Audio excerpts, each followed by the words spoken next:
Pascal. You are now rocking with that dude Pascal. We be going wild, Haitian in the building, so original. Got the haters catching feelings. Get your hands up to the ceiling and keep them held high. Cause St. Louis is ready. Forget about it, goodbye. Hold up, we just saying hi. Five somebody rise up weekdays. Catch us live, somebody. Let's go. Good afternoon. Good morning. Good evening, everybody. Welcome to the Pascal Show. Hope you guys all doing well out there. Hope this show finds you in great spirits. Because honestly, we need that more than anything. But, hopefully this show finds you in great spirits because another day above the dirt is always a blessing. Let's not forget that, okay? But there is just a lot going on. Oh, my word. There is so much crap going on out here in these streets. It's insane.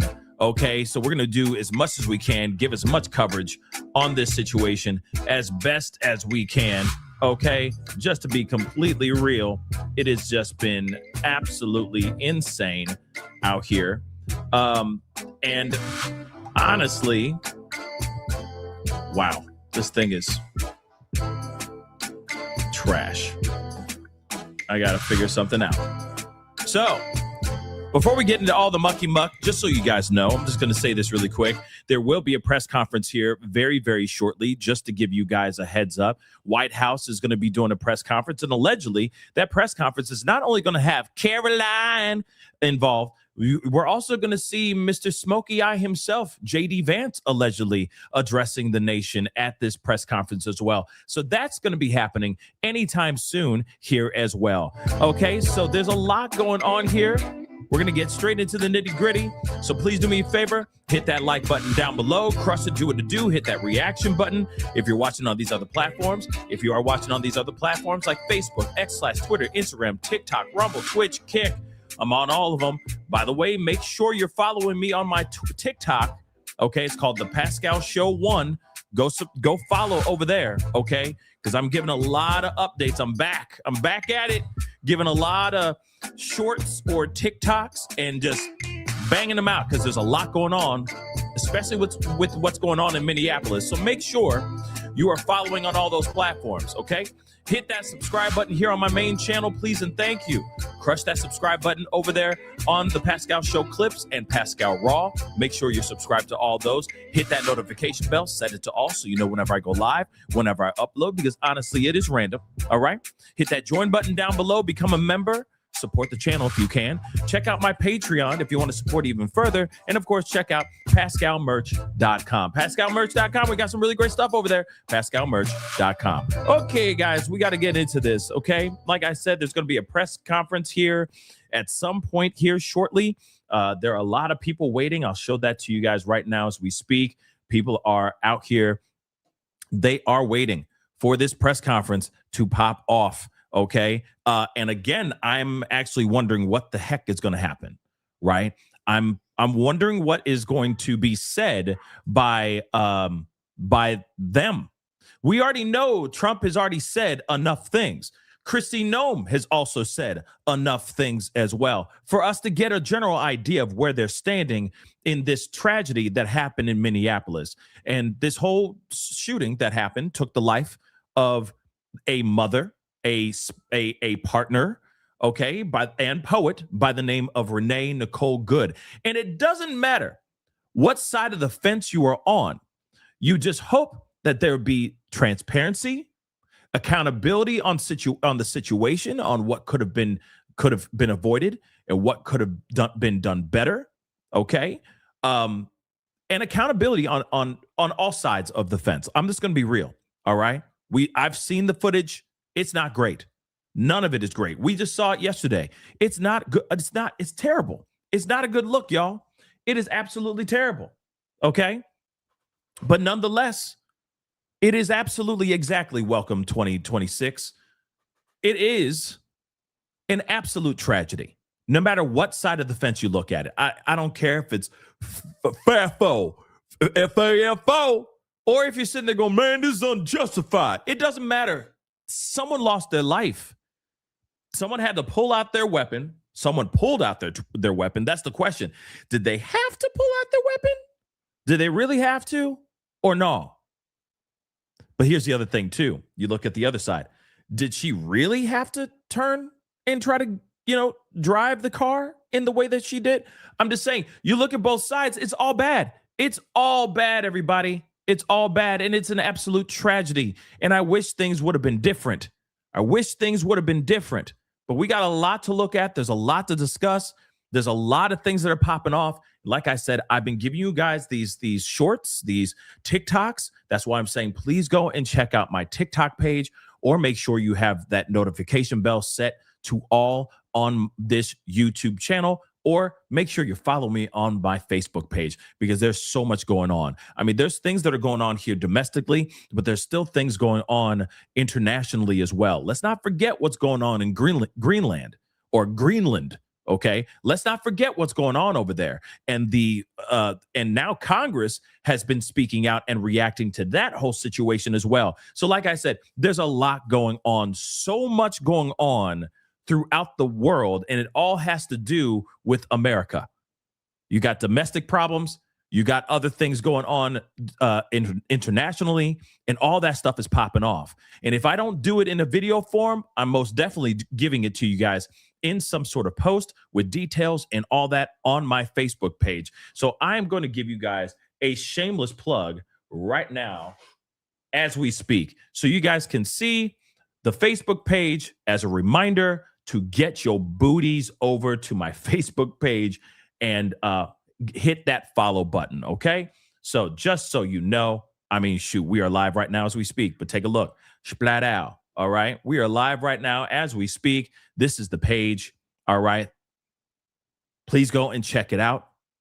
Please hit that follow. But like I said, there is so much stuff going on. It is insane. And I'm trying to do as much.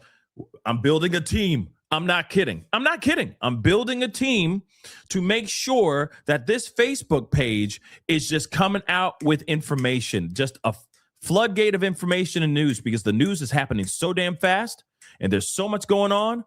We are putting out stuff quick. So make sure you are following that Facebook page. And of course, I hate to keep reminding you guys, but please make sure you are following my TikTok. Okay?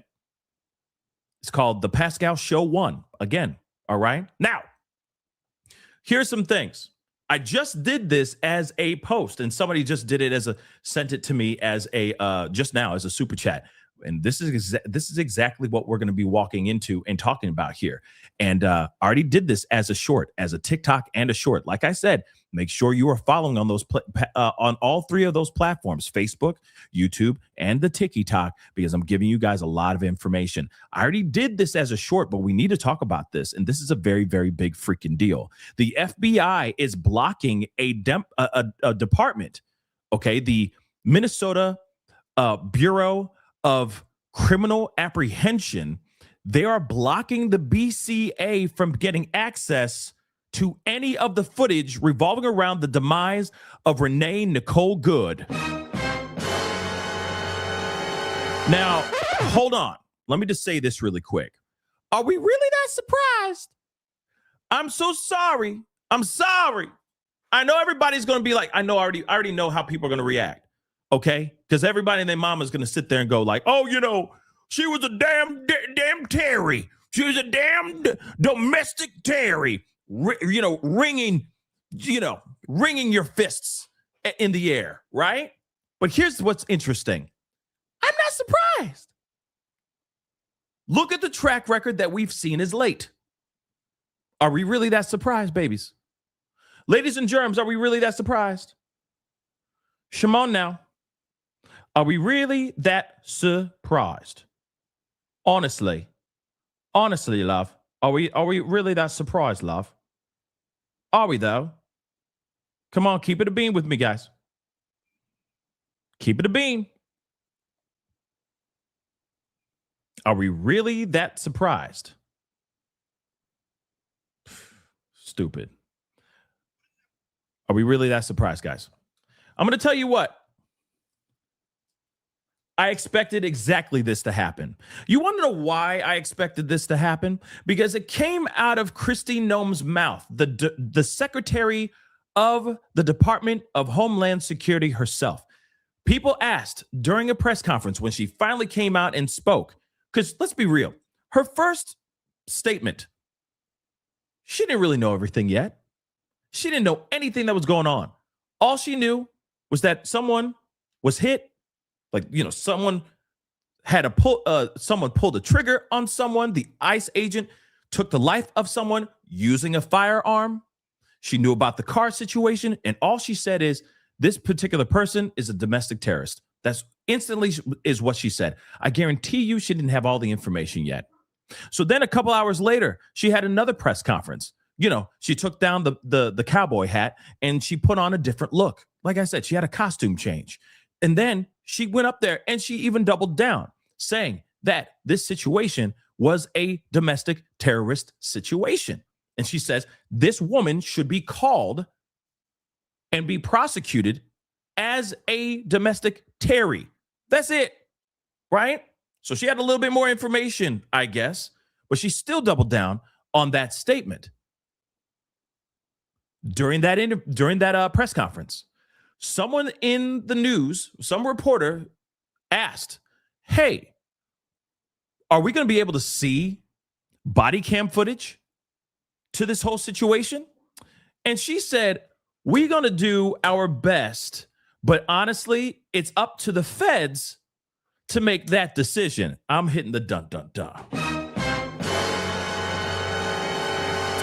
Here's the thing. As soon as she said that, as soon as that came out her mouth, I said, we're never going to see it. Instantly, I'm like, we're never going to see any of the footage, any evidence, if they even had body cam footage, even if they even had body cams on them, which I highly doubt that they did.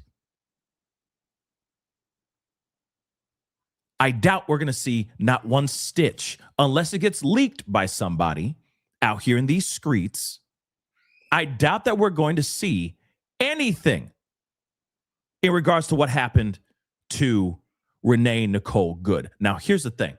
Like I said, again, this does not matter. It does not matter what side of the fence you are on. I already know some people will be like, I don't like him anymore because he, No, I'm asking questions, y'all. I'm asking the same doggone questions that you should be asking as well. Doesn't matter what bias you sip on every day. Doesn't matter what kind of drink you drink in every day. Doesn't matter what side of the bread you butter your bread. It doesn't matter. At the end of the day, we should have full transparency on what happened. And if there was body cam footage, like I said, I doubt there was, it'd be nice to see another angle on what's going on. In fact, there's other footage showing her actually waving ICE to go by before the tragedy ensued. That she was actually saying, go. Come on, guys, go, like that. And unfortunately,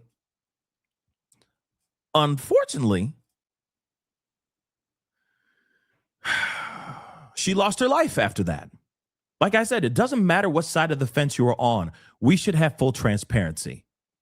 And then we should be asking for accountability from whoever needs to be held accountable for this tragedy, whether that is on the side of Renee Good's side or on the side of ICE. Here's another thing I'm going to point out. Actually, I'm going to hold that. I'm going to hold tight to that for a second. All right. There's a lot of footage. There's a lot of things going on. There's a lot of people on both sides of the fence, actually, on both sides of the political aisle that are actually defending Renee Good's perspective. The likes of Ron DeSantis? What? Word?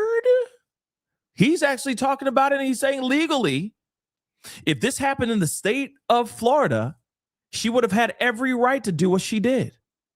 That is coming out of Ron DeSantis, the governor of Florida. Yes, we are in the upside down, y'all. We are literally in the upside down. But he literally said on Dave Rubin's show, legally, she had every right to do what she did. In the state of Florida, this would have been seen as her having the right to protect herself and get herself out of that situation in her doggone car.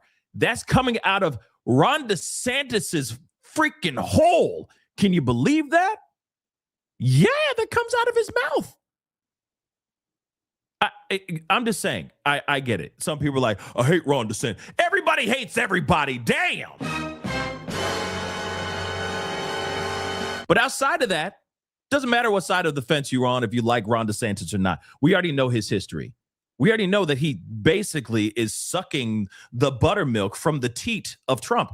And the fact that he's going and sitting here saying that, hey, what she did was not illegal. What she did would be in her right if this was in the state of Florida is a big freaking deal, if you ask me. It's very weird because most of the MAGA people out here are very much like MAGA. What? Yeah. And they just say the same talking points. That was a domestic terrorist, right? But he, I don't know, for one moment got disconnected from the MAGA matrix, it looks like. Pretty interesting stuff nonetheless. But here's the thing right here, and we're going to be looking at that clip a little bit later on. But here's the thing right here, okay? Within this situation, the FBI apparently reversed course. This is what the BCA is claiming. So the Minnesota Bureau of Criminal Apprehension is trying to get access to the footage, to all evidence revolving around this tragedy. And the FBI said, nope, we'll take it from here, ma'am. What? And they're denying access from this department to be able to see any of that footage. Denied. Why? This is the same FBI that sat there and said, my love, you know, I must sit in my vehicle and wait so I can retrieve thy pawpaw's rifle. And then I shall be back again, Twiggy, back into your furry little arms. Remember that? Remember all that crap?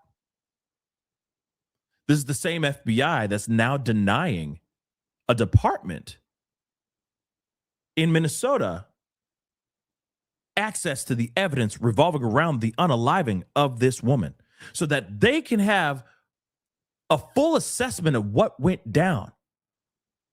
All the breadcrumbs leading to this tragic event have been blocked by the FBI. Pretty wild, right? Let's take a look at this, guys. Unfreaking believable. So the FBI, and if anybody needs abs, ladies, if you need abs, apparently you just take these three things and some cherry jello, and you're good to. Never mind. Moving on. So the FBI will lead the investigation into the fatal unaliving by an ICE official in Minneapolis, according to the Minnesota Bureau of Criminal Apprehension. The BCA says it was called to help investigate, but federal officials have, quote unquote, reversed course. And now the BCA will no longer have access to the case materials. An ICE official, which we already know what happened to Renee Good, 37-year-old mother, poet, spouse, partner, okay? She lost her life during this altercation between her and ICE officers, okay?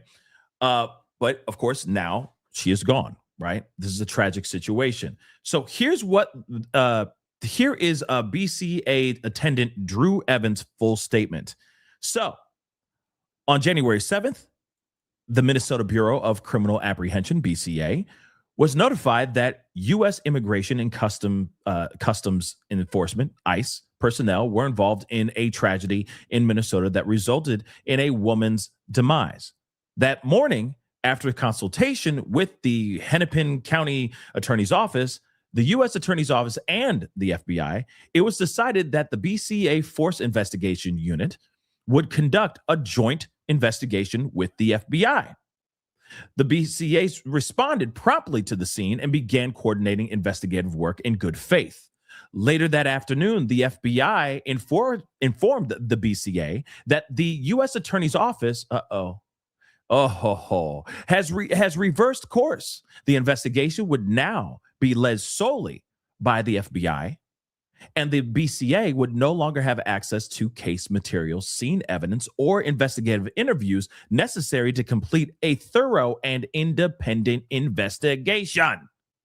Without complete access to the evidence, witnesses, and information collected, we cannot meet the investigative standards that Minnesota law and the public demands.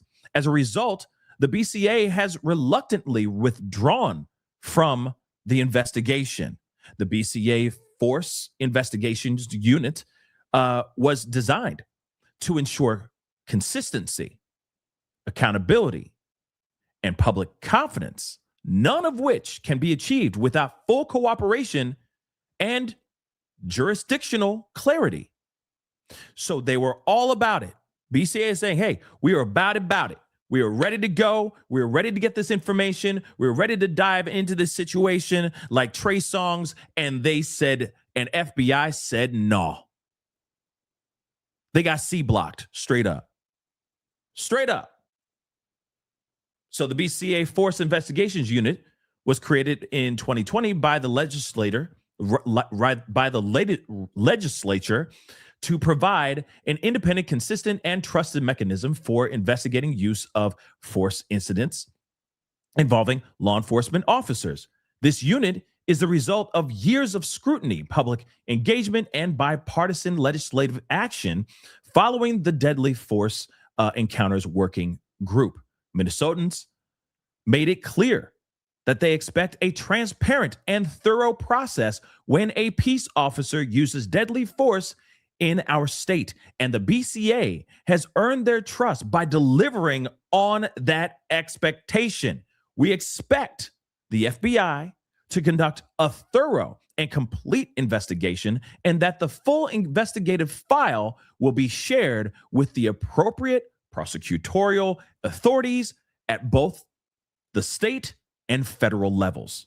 The BCA remains fully committed to our partnerships to build public trust in use of deadly force investigations. If the U.S. Attorney's Office and the FBI were to reconsider this approach and express a willingness to resume a joint investigation, the BCA is prepared to re-engage in support of our shared goal of public safety in Minnesota. Yay.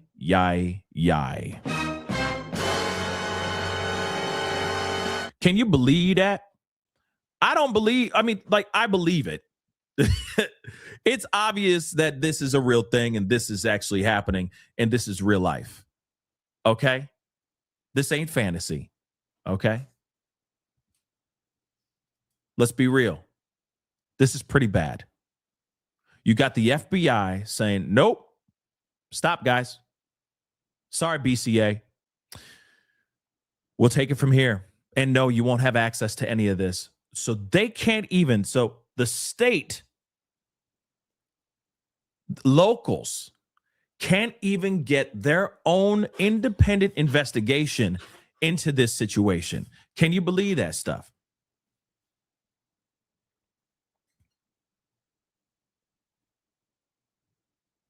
Yeah, guys. This is the real deal Holyfield. And once again, we are getting blocked. And when I say we, I'm talking about us, the people. We, the people, the public. We're getting blocked again, guys. We're getting blocked again. Remember what I said yesterday? This all started with Epstein for me. I don't know about y'all, but I started having a bad taste in my mouth right at Epstein. That sounds gross. But you get what I'm saying. As soon as they said, nah, this list that you're looking for, this client list, it doesn't exist. Then later on, it slowly morphed into a Democratic hoax, right? A Democrat hoax. We can't even get a straight answer about what happened to Charlie Kirk as well. Or at least a straight timeline of what happened to Charlie Kirk as well. I'm sorry, I'm still side-eyeing that situation. I don't care if Candace Owens makes another video about it or not. I am still side-eyeing that situation. Do I think the feds are involved? No, I don't think that at all. But I do think that there is some sort of interception of the truth to the general public. And why would they hold that information to the general public. I find that weird. And then now, and there's been a bunch of other things trickling on. Okay, every day there's something new going on. All right. I mean, even Cash Patel being all lovey-dovey on a podcast is diabolical. He's not allowed to be that. We're not supposed to look at you and go, oh, you get laid? No. What the hell? You're supposed to be the man of the law, right? Crack-a-lacking, making things go down, arresting bad guys, protecting the country, solving cases. Dagnabbit. I'm joking. Go and get laid, Patel. Okay? Go ahead. But we don't need to know about it. You feel me? I digress. But nonetheless, there's been plenty of stuff that have been going on where the feds swoop in and then suddenly blockage happens. And now we're seeing it right here. This just happened yesterday, guys. This woman hasn't even been put in the ground yet. You got family, her partner, an absolute mess. People are still memorializing her right now. They haven't even, I guarantee you, if there's body cam footage, which I highly doubt, they haven't even finished downloading it. You see what I'm saying? Downloading it onto a freaking hard drive, onto a computer, for them to even look at it yet. And the feds are already swooping in saying, nope, you can't see this. This is not the drones you were looking for. You see what I'm saying? Little Star Wars joke there for you guys. Okay, for you nerds out there. But here's the thing. I'm a nerd too. But here's the thing. Don't you think that's a little bit weird?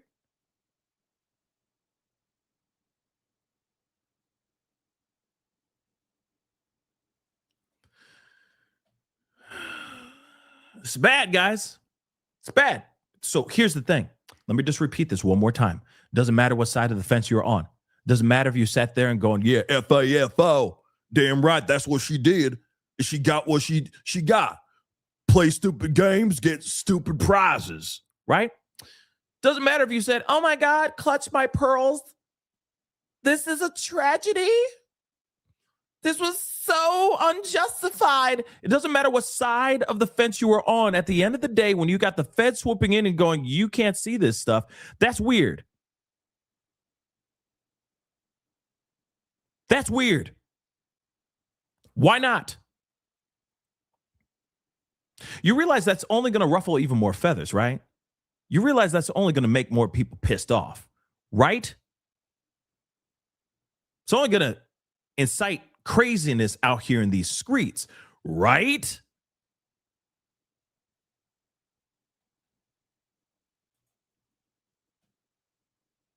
It's kind of dumb if you ask me. I'll tell you that for free. But let's continue. Like I said, we are still waiting for a press conference. Allegedly, it's going to be with JD Vance and Caroline. Oh, she with baby now. She with child now. Okay, Mazel Tov. All right. Now see me saying Mazel Tov, everyone's going to be like, "Oh, you're getting paid by Israel." Oh my God. I'm not.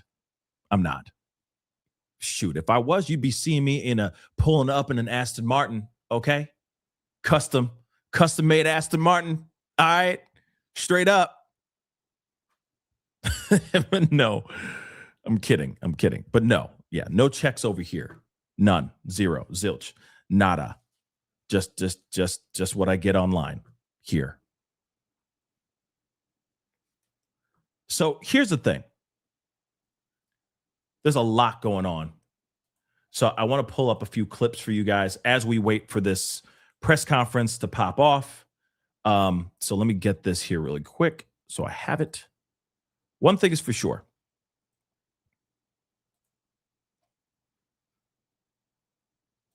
There are a lot of people reacting to the situation. Some people are making some very good points.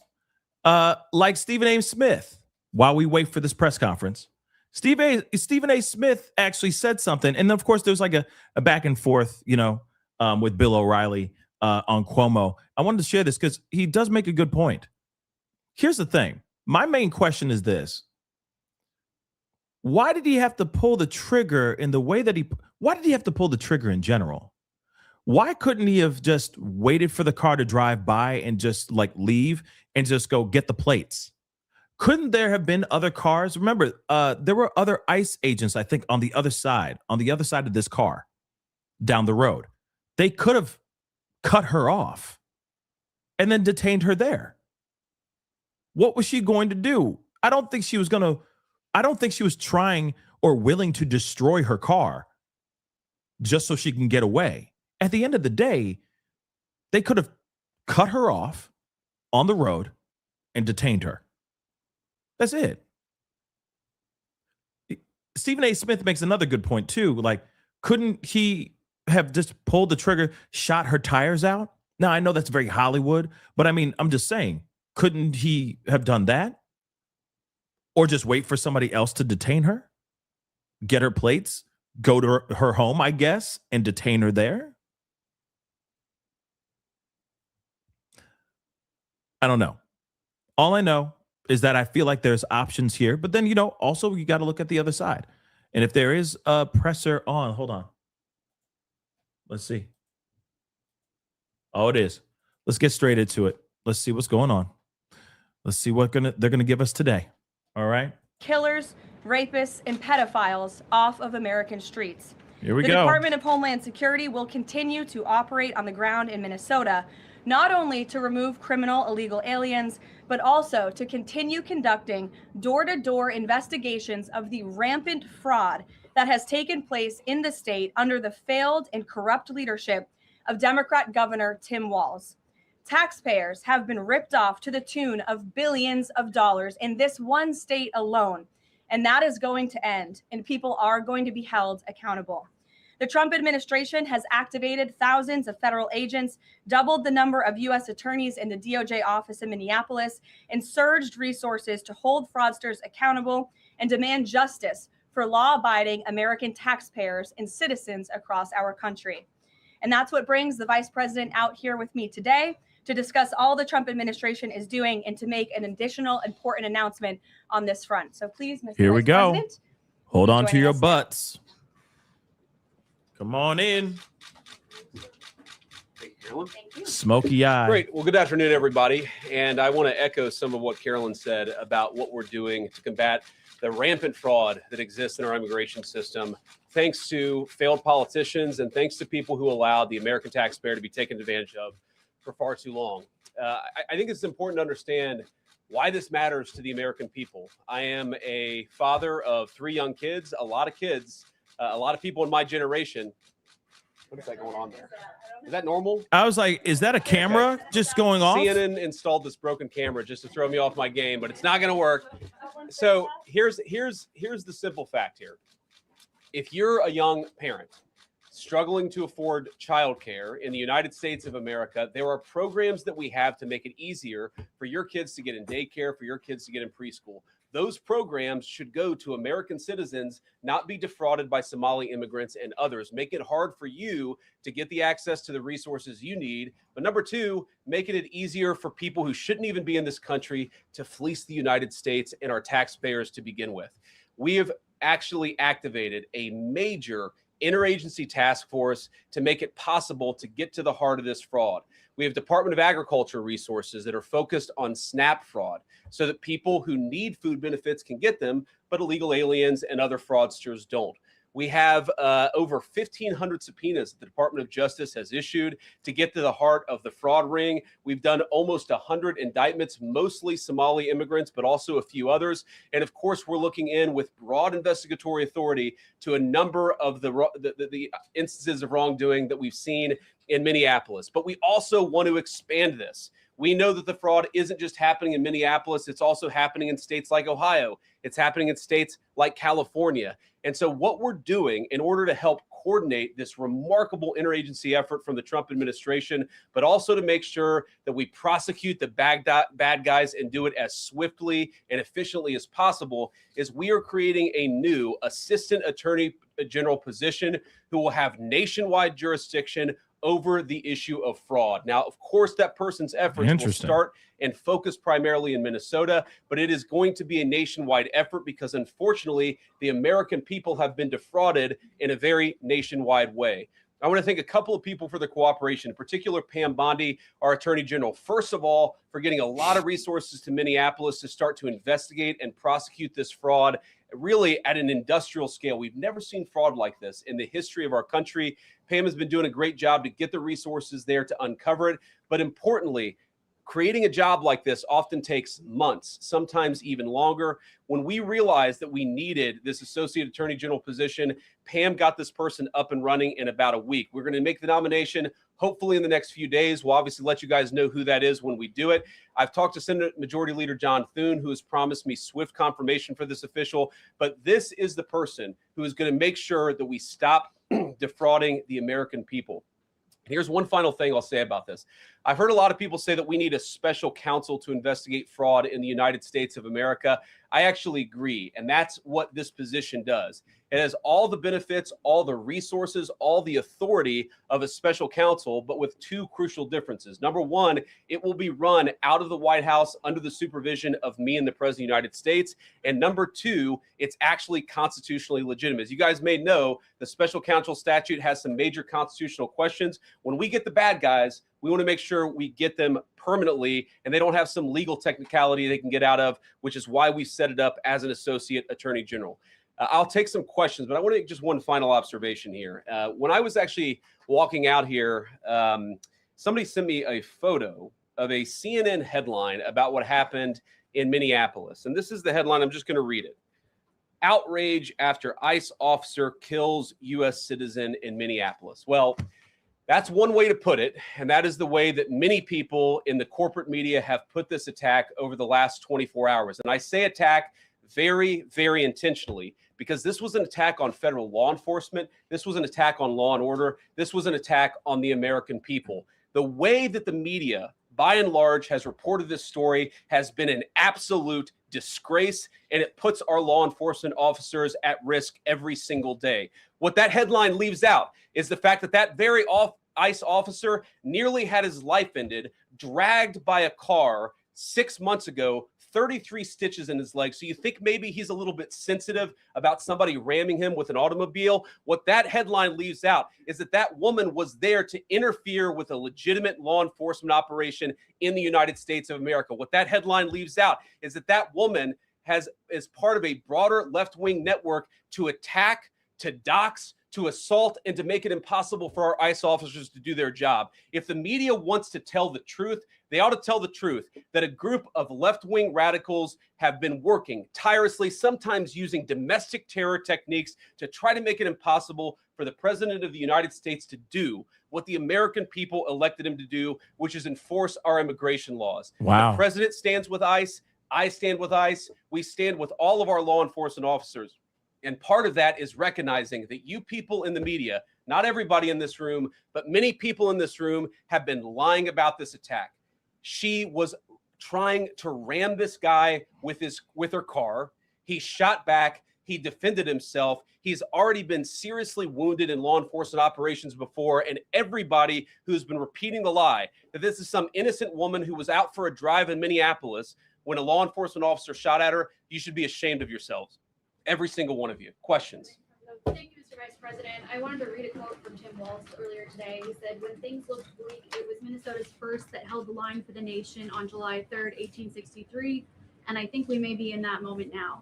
Can you comment on his rhetoric and Mayor Jacob Frey and whether they want to see unrest in Minneapolis? Well, that's very tough rhetoric from a guy who just quit because his fraudulent activities have been uncovered. Look, Tim Walz is a joke. His entire administration has been a joke. The idea that he's some sort of freedom fighter, he's not. He's a guy who has enabled fraud and maybe, in fact, has participated in fraud. That's what this new assistant attorney general position is going to find out. I don't care what Tim Walz says. I care about getting to the bottom of this fraud for the American people, and I care about enforcing the nation's immigration laws. That's what we're going to stay focused on. A related question here. I mean, Democrats have accused ICE of murder. They've said they're targeting Americans. They've told ICE to get the F out of Minnesota. This is going to stoke the fire against ICE agents. And we're talking about ICE agents right now and being concerned about them. What, if anything, is the administration going to do to make sure these folks are protected during these protests? But also, should DHS sort of revisit their procedures here? I mean, nobody wants to see an American killed. Are there changes that need to be made to make sure something like this doesn't happen again? Look, first of all, of course, nobody wants an American citizen to be killed. This is absolutely a tragedy, but it's a tragedy of the making of the far left. They have radicalized a very small segment of the population, taught them that ICE agents are engaging in wide-scale violation of people's rights. What our ICE officers are doing is deporting the millions of criminal aliens that were let in during the Biden administration. So number one, we have to say, as a matter of leadership, and I would appreciate if the Democrats would join me on this, let's be honest about the fact that we have way too many illegal aliens in this country. Our ICE officers should be supported in doing their job. You're trying to actually marshal the far left lunatic fringe to engage in doxing, to try to make it impossible for them to enforce the law, and in some cases actually to engage in acts of domestic terrorism against our law enforcement officers. When you talk about different plans, different protocols, different policies, I forget exactly how you asked the question. Here's the simple fact. What we're going to do is make it easier for the American People's Administration to enforce the American people's law. And that means that Democrats have to stop rallying the mob against legitimate law enforcement operations. And that means that we are going to get tougher, and that's what this AAG position is about. We're going to get tougher at the people who are defrauding the United States by inciting violence against our law enforcement officers. That's one of the things that we're going to do. We've already started that work at the Department of Justice. We're going to keep on doing it, and this new AAG position is going to kick that into high gear. Vice President Vance, you just suggested that this woman who was killed, Renee Good, is part of a broader left-wing network. Who do you think is behind this broader left-wing network? Well, it's one of the things we're going to have to figure out. But here's the way that I put it. When somebody throws a brick at an ICE agent or somebody tries to run over an ICE agent, who paid for the brick? And who told protesters to show up and engage in violent activity against our law enforcement officers? You see, just with this most recent terrible incident in Minneapolis, you see friends of this woman's or other people who are eyewitnesses saying basically that she was there to engage in obstruction of a legitimate law enforcement operation. How did she get there? How did she learn about this? There's an entire network, and frankly, some of the media are participating in it, that is trying to incite violence against our law enforcement officers. It's ridiculous. It's preposterous. And part of our investigatory work is getting to the bottom of it. Who's funding it? Who's supporting it? Who's cheerleading it? And of course, if there's illegal activity related to that, we're going to get to the bottom of that and prosecute it where we can. Vice President, thank you for taking questions today. Is there a risk with you describing her as a deranged leftist, talking about very specific facts of these events, when an investigation is just beginning? Are you preempting a thorough investigation by drawing such conclusions? And have you received any information beyond the videos we've seen publicly about this individual, her specific acts, that has informed your point of view? Well, first of all, the Department of Justice is going to investigate this. The Department of Homeland Security is already investigating this. But the simple fact is, what you see is what you get in this case. You have a woman who was trying to obstruct a legitimate law enforcement operation. Nobody debates that. You have a woman who aimed her car at a law enforcement officer and pressed on the accelerator. Nobody debates that. I can believe that her death is a tragedy, while also recognizing that it's a tragedy of her own making and a tragedy of the far left, who has marshaled an entire movement, a lunatic fringe against our law enforcement officers. I think what is clearly happening here, and it's going to keep on happening unless the Democrats wake up and say, you know what, you don't have to agree with our immigration policies. You don't have to agree with what the president or the vice president believe about immigration enforcement. But why don't you take this to the ballot box? Why don't you vote? Why don't you organize? Instead, what some of them are doing What some of them are doing is encouraging people to get violent with our law enforcement officials. It's disgraceful and it's got to stop. Yeah. Just to follow up on that question, and again, thank you for taking questions, Mr. Vice President. There's clearly a lot of emotion in Minnesota, across the country over this incident. You're calling Renee Good a deranged leftist. There's been heated rhetoric that we've also heard from officials. What responsibility do you and the president have to diffuse some of the tension that we are seeing play out in Minnesota, bring down the temperature as this investigation is unfolding? What we have a responsibility to do is to protect the people who are enforcing the law and protect the country writ large. Whether you're Democrat or Republican, you deserve to have the people's laws enforced in the United States of America. Now, again, I'm not happy that this woman lost her life. I'm not happy that this woman was there at a protest violating the law by interfering with a law enforcement action. I think that we can all recognize that the best way to turn down the temperature is to tell people to take their concerns about immigration policy to the ballot box. Stop assaulting and stop inciting violence against our law enforcement officers. That's the best way to take down the temperature. And we're not going to give in to terrorism on this. And that's exactly what's happening. People trying to antagonize, to commit acts of violence. They throw bricks at them. Sometimes they shoot at them. Sometimes they dox them. Sometimes they go to their place of residence and harass their families. This is classic terrorism. And we cannot say that when a far left fringe is inciting violence against our brave law enforcement officials, that we're no longer going to enforce the law. That's rewarding the very people who are engaged in this garbage. The actual reward that they just got is a new assistant attorney general who is going to prosecute and investigate this stuff even more aggressively than before. Yeah. Thanks for taking my question. So the head of Minnesota's investigations agency says that the U.S. Attorney's Office has essentially cut off the state investigations agency's access to the investigation. What is the precedent for that, and why shouldn't the Minnesota officials on the ground have access and evidence to work on this investigation? First of all, I wish the state officials in Minnesota would investigate why you have so many people who are using their vehicles and other means to actually interfere with a legitimate law enforcement operation. The precedent here is very simple. You have a federal law enforcement official engaging in federal law enforcement action.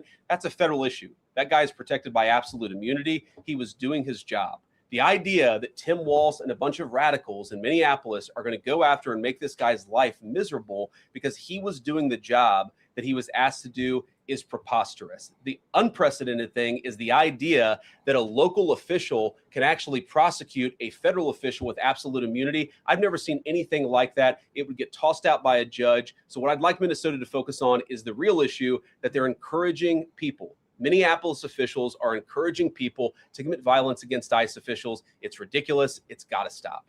Go ahead. Mr. President, thank you. You said earlier that there's a left-wing network to attack, to dox, to assault, and make it impossible for ICE officers to do their job. You told my colleague just now that there's an investigation going on into that network. Yep. So if everything that you say is true, how does being part of that network justify being shot?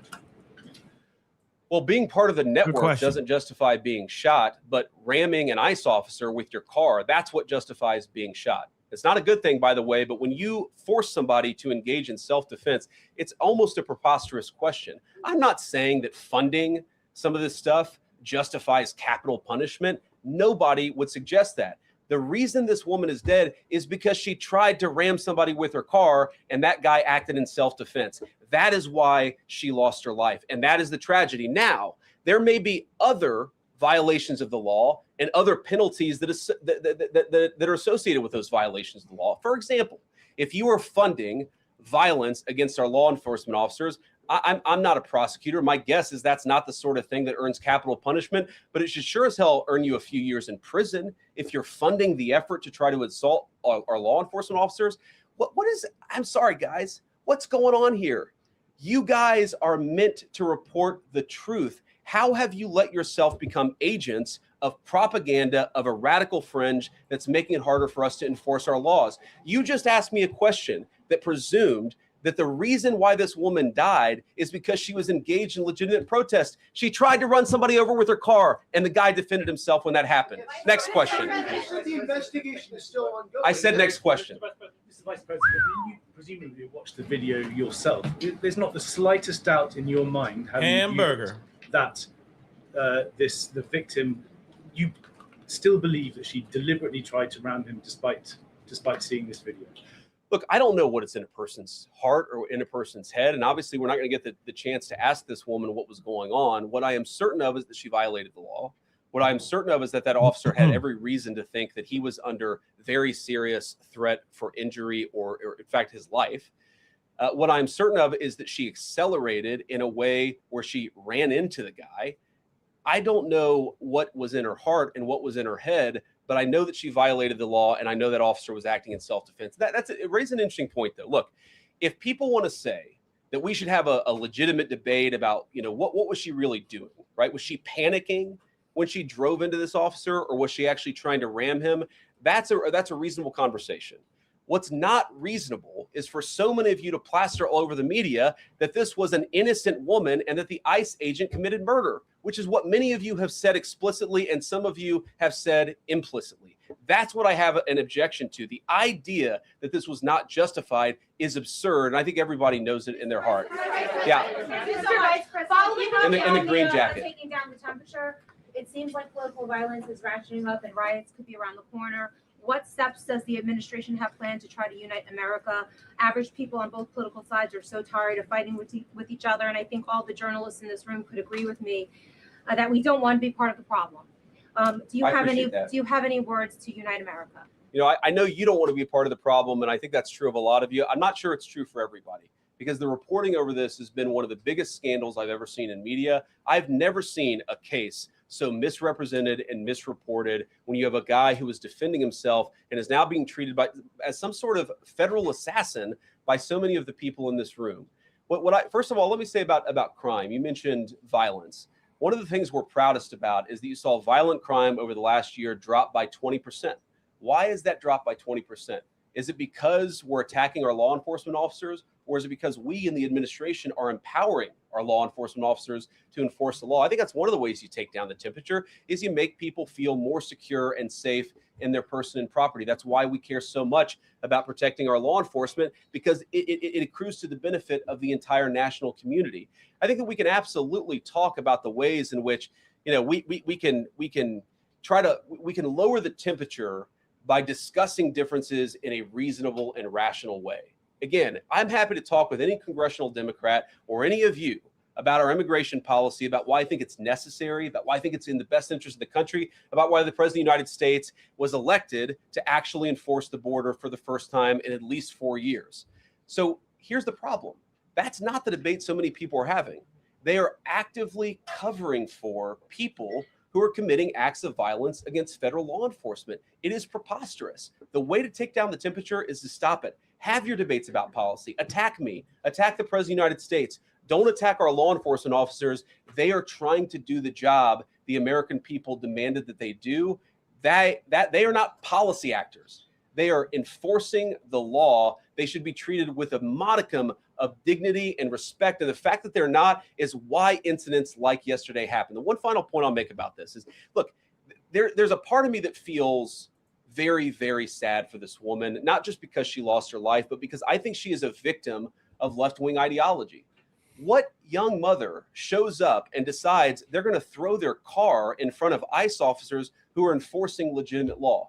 You've got to be a little brainwashed to get to that point to where you're willing not just to protest, that's fine, not peacefully protest, but throw your vehicle in front of legitimate law enforcement officers and drive your car into them. To get to that point, you have to be, I think, radicalized in a very, very sad way. I certainly wish that she hadn't got there. I know there's an ICE officer right now who very much wishes he was not put in the position where he had to fire a gun to defend his own life. Yeah. Thank you, Mr. Vice President. What's your message, following up on that, what's your message to the leaders in Minnesota, the governor of Minnesota, the mayor of Minneapolis, to calm down the situation on the ground, on the streets? What's your message also to those protesters who saw that video in a completely different way than you saw that video? Well, first of all, I think if you watch every angle of that video, there is one angle where if you squint, you can maybe tell yourself that it's not clear what happened. But when you look at all angles of that video, it is very clear that her vehicle went right for the guy. She actually collided with him. And then that's, of course, when he fired his shots. That's obvious, okay? So what I'd say to the protesters is, by all means, protest peacefully, but make this about ideas. Make this about disagreement with our policy. Don't use your protest as a justification or an encouragement for people to go and incite violence and participate in violence against our law enforcement officials. To the people on the ground in Minneapolis, meaning the local officials in Minneapolis from Tim Walz on down, I'd say, look, why can't you just disagree with a given piece of immigration policy without turning law enforcement into the enemy? And think about, for example, a criminal law where a police officer goes and arrests somebody because they violated a criminal law. If you're mad about that, go and protest the politician who passed that law. Don't attack the police officer who's just doing their job. We had a wide open border under Joe Biden. I happen to think it's a good thing the President of the United States has closed it down. If you think that's a bad idea, criticize this administration for a policy decision. Don't attack our people for enforcing the law, because I guarantee you go to ICE, there are black people and white people. There are Democrats and Republicans. They are patriotic Americans who are trying to enforce the law. Attack me, lay off of our ICE agents. Yeah, in the blue, all the way, yeah. Yeah, thank you, Mr. Vice President. You called on Tim Walz to resign. Can you lay out the case as to why he should step down? Well, look, I think Tim Walz should resign because it's very clear either that he knew about the fraud in Minneapolis, he knew about the welfare fraud, or at the very least, he looked the other way. I mean, this is not like Lex Luthor, right? This is not movie villain fraud. This is the lowest IQ possible fraud. This is, we're going to take the absence of kids and set up a daycare center where there are no children, and we're going to call our early childhood education center the Quality Learning Center. By the way, if you can't spell learning, maybe you shouldn't be in early childhood education. But people got rich off of this. We know that there were schools who either had no enrollment or at least they overstated their enrollment. Tim Walz, either it was unbelievable incompetence or he was in on the fraud. That's one of the things we're going to get to the bottom of. Sir. Thank you, Mr. Vice President. Can you explain the difference between this Associate Attorney General and a special counsel? And do you envision this being a permanent position or having more of a limited scope? It's going to be permanent until we get to the bottom of what's going on. So I think it's going to last for at least the remainder of the administration. What's different about it from a special counsel is, if you remember, the Jack Smith case where the special counsel was found unconstitutional, one of the big issues there is that person was not an appointed person, completely aside from all the other issues that the person was a lunatic and that the case had no merit. There was a fundamental constitutional issue, which is that he had not been appointed by the president and he had not been confirmed by the United States Senate. An assistant attorney general, what that's going to allow us to do is appoint this person, have them confirmed by the Senate. That's one difference. The more substantive difference is that this person is going to be part of a very broad interagency White House that's being led from the President of the United States on down. And that's going to give them the resources, the access to material and information to make this person more effective. I think a lot of people have asked, how are you really going to get to the heart of the fraud? We've been asking ourselves that question for the past couple of months, and we think this is the critical piece at the Department of Justice to really ramp this fraud investigation into high gear. In the red tie, yeah. Vice President Vance, I wanted to ask, what's your message to far leftist agitators who feel emboldened to obstruct ICE activity in Minnesota and around the country? Well, I think they shouldn't feel emboldened because now they have an assistant attorney general who is going to prosecute and investigate their fraud and their violence more aggressively than it has ever been investigated in the United States of America. We are doing so much to try to find the financing networks and the domestic terrorism networks that legitimate this violence, that fund this violence, and that, of course, engage in the violence. These people should not feel emboldened because they have, for the first time, maybe in American history, an administration that is not going to tolerate political violence of any kind from anywhere. Yeah. We not clear today that the entire weight of the federal government is behind these ICE agents and this ICE agent in particular. There is still a federal investigation happening on the ground. Does that mean that they are not looking into this ICE agent at all? They are just focused on the woman who was in the car? What is the investigation if the federal government has already determined that its weight is behind this ICE investigation? So what do you mean? When you say investigation, do you mean investigation of the shooting yesterday or of the fraud that's happening in Minneapolis? Yesterday. Okay, look, DHS, as I understand it, has an investigation already ongoing. I know that other organs of our government are looking at this. So yes, there's certainly an investigation that's happening right now. But as part of the broader fraud investigation, a lot of what we're doing with the Department of Justice has already started. We've got over 1,500 subpoenas. We've got people this morning, actually, we're going door to door to actually knock on some of these fraudulent care centers, these fraudulent social services organizations to get to the bottom of what's going on there. So the investigation in some ways has already been ramping up into the anti-fraud element for at least a few weeks. What we're trying to do is supercharge it and make sure there's a designated person within the Department of Justice who completely controls that particular focus. Yeah. Just to follow up on that, Mr. Vice President, on the agent, is he still on duty or has he been placed on leave, on administrative leave? And what really was the target of the operation on Wednesday? ICE operation on Wednesday? Well, first of all, it was a legitimate law enforcement operation. We were going door to door to try to find criminal illegal aliens and deport them from the United States of America, because if you come to our country illegally in violation of our immigration laws, then we have the mandate, and in fact, we have the legal duty to enforce those immigration laws. Whether he's been placed on administrative leave, I don't know the answer to that question. I'd refer it to the Department of Homeland Security, and they can follow up. I will say, look, I would appreciate everybody saying a prayer for that agent. Look, in the past 6 months, he has been hit twice by a motor vehicle. One time, the first time, it led to over 30 stitches and very serious injuries to his legs. This is a guy who's actually done a very, very important job for the United States of America. He's been assaulted, he's been attacked, he's been injured because of it. He deserves a debt of gratitude. And I think the media prejudging and talking about this guy as if he's a murderer is one of the most disgraceful things I've ever seen from the American media. Yeah. Vice President, what is your specific role in the future of Venezuela?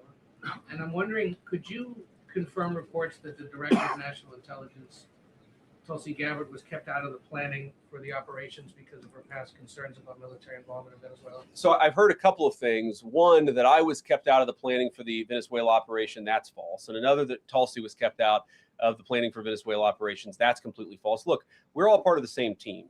And one of the things that is really amazing about that operation is that we kept it very tight to the senior cabinet level officials and related officials in our government.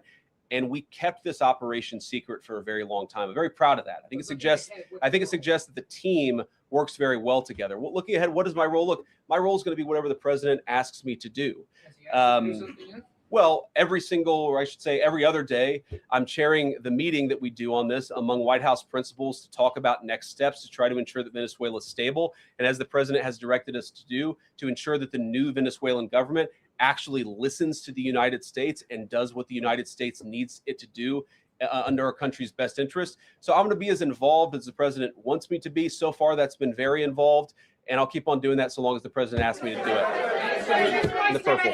Yes. Even Mr. beyond the war powers Sorry, resolution. we'll go purple and then we'll go pink or whatever that is in front. Royal purple. And then beige. All right. Okay. Are there any indications, you talked about the network, are there any indications that the lady who was shot, I know there are different reports from there, her wife said they were new to the area. Are there any indications she may have been a paid agitator, and maybe that there are others that were brought to the area? Considering everything that's going on in Minneapolis? I wouldn't say that she was paid. I don't have the evidence to say that one way or the other. What I do know is that she was violating the law. And if you just look at the eyewitness accounts, they were saying she was there to prevent the enforcement of the law. She was trying to obstruct a legitimate law enforcement operation. That much is obviously clear. The rest of it, of course, is part of the reason why we investigate this stuff. Yeah. Mr. Vice President, even beyond the war powers resolution today, Congress has bucked President Trump on issues like tariffs. Are you concerned that President Trump is losing his grip on Republicans in the Congress, and what are you going to do about it? No, I'm not concerned at all. First of all, we talked to some of the senators who are going to vote the wrong way, in my view, on this resolution today. Much of their argument was based more on a legal technicality than any disagreement in policy. If you look at the people who actually voted, every single one of them have supported the administration's plan. Second of all, as the president, I believe himself, has already said, every president, Democrat or Republican, believes the War Powers Act is fundamentally a fake and unconstitutional law, it's not going to change anything about how we conduct foreign policy over the next couple of weeks, the next couple of months. And that'll continue to be how we approach things. Go ahead.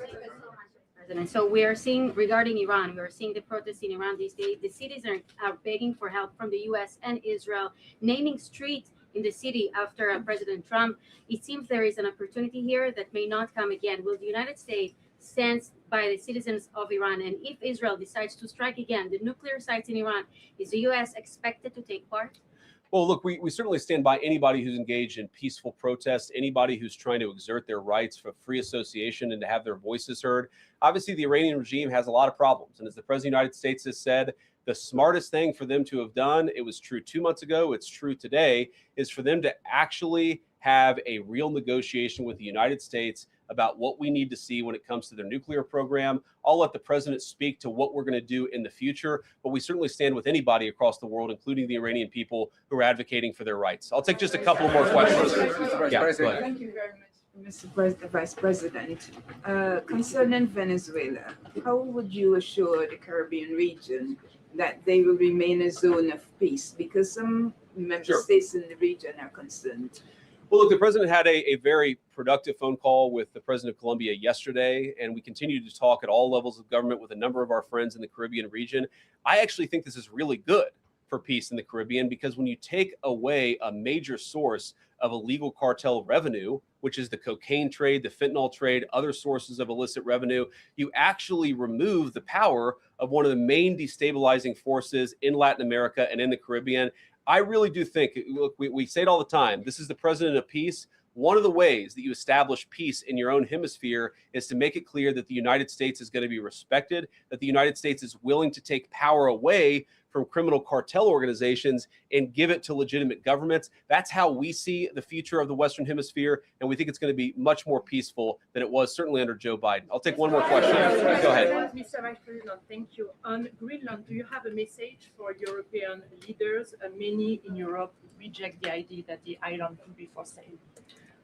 Well, first of all, Secretary Rubio, I believe, is meeting with the leaders of Denmark and Greenland next week. I want to say it is, but maybe it's the week after that.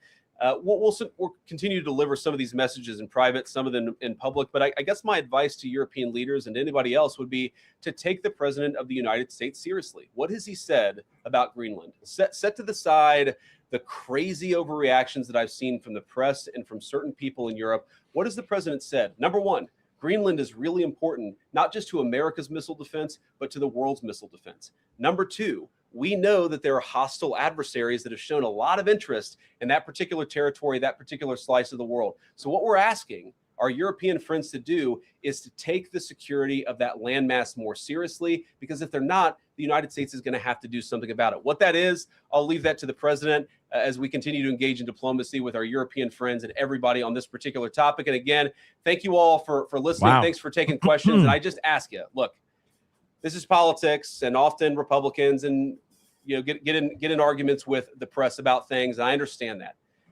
I think it's really irresponsible for you guys to go out there and imply or tell the American people that a guy who defended himself from being rammed by an automobile is guilty of murder. Be a little bit more careful. We're going to talk about toning down the temperature, which I know the president wants to do, and I certainly want to do. One of the ways we tone down the temperature is to have a media that tells the truth. I encourage you all to do that. God bless you. Wow. Well, there's that. Happy New Year, guys. So that happened. So what do y'all think? Some of y'all, woo, some of y'all mad. Okay, I see the chat. I see the chat. And where was I shaking my head? I was looking back and forth. I'm doing a whole bunch of stuff behind the scenes, trying to get some other things set up while he says his thing. Okay, so here's the thing. He is definitely on the side of that was self-defense. The guy had this particular officer had a bad experience in the past where apparently he broke his leg or something like that, stitches, etc. So he had some really bad experiences in the past. So, but I just have to say this: that doesn't justify what ended up happening. It doesn't justify what he ended up doing. Here's the other thing too, and I'm going to keep saying this. Okay, he pulled the trigger 3 times in point One was not point blank range. There were two other ones in point blank range. When the car was was not in his way anymore, he was on the side. This is why other people were sitting there reacting and saying that he was shooting through the driver's side door, because that's what he was doing. He literally was driving. He literally was pulling the trigger on the driver's side of the door. Like, we just have to remember that, guys. I mean, as much as everybody, sits there and says, oh, no, that story is wrong, that narrative is wrong, it's actually not wrong at all. Yes, one, he pulled the trigger through the windshield. We all saw that bullet, that bullet hole, right? But then the other two shots were from inside his hand, inside the car with the weapon at point blank range at this woman. He shot once. The car went away, or the car drove off, right? Was starting to drive away. He was out of the trajectory of the path of this car.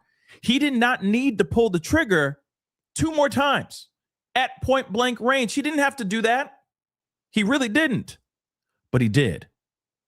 That, I think, at least, most definitely in those two shots, point blank range, most definitely excessive force. I can get the car's going towards him. He's standing there. The car's going towards him. Of course, he pulls out the weapon because he's like, hey, I got to protect myself. I can see that part. Blow. One shot was enough, baby. Right? Car pulls away like this, and he's like, still going bang, bang, bang. You know what I mean? You know what I mean? He's still going like, F you, bang, bang, bang. Or two, sorry. He's like, bang, bang. Point blank range. That woman was already gone, I'm sure, after the first shot. I'm going to be real. So again, yes, I get it. I've seen the footage. I've seen the footage for myself. We all have. We ain't dumb. But then the other part is this standard training? Would you consider that standard training? You pull out a deadly weapon and brah.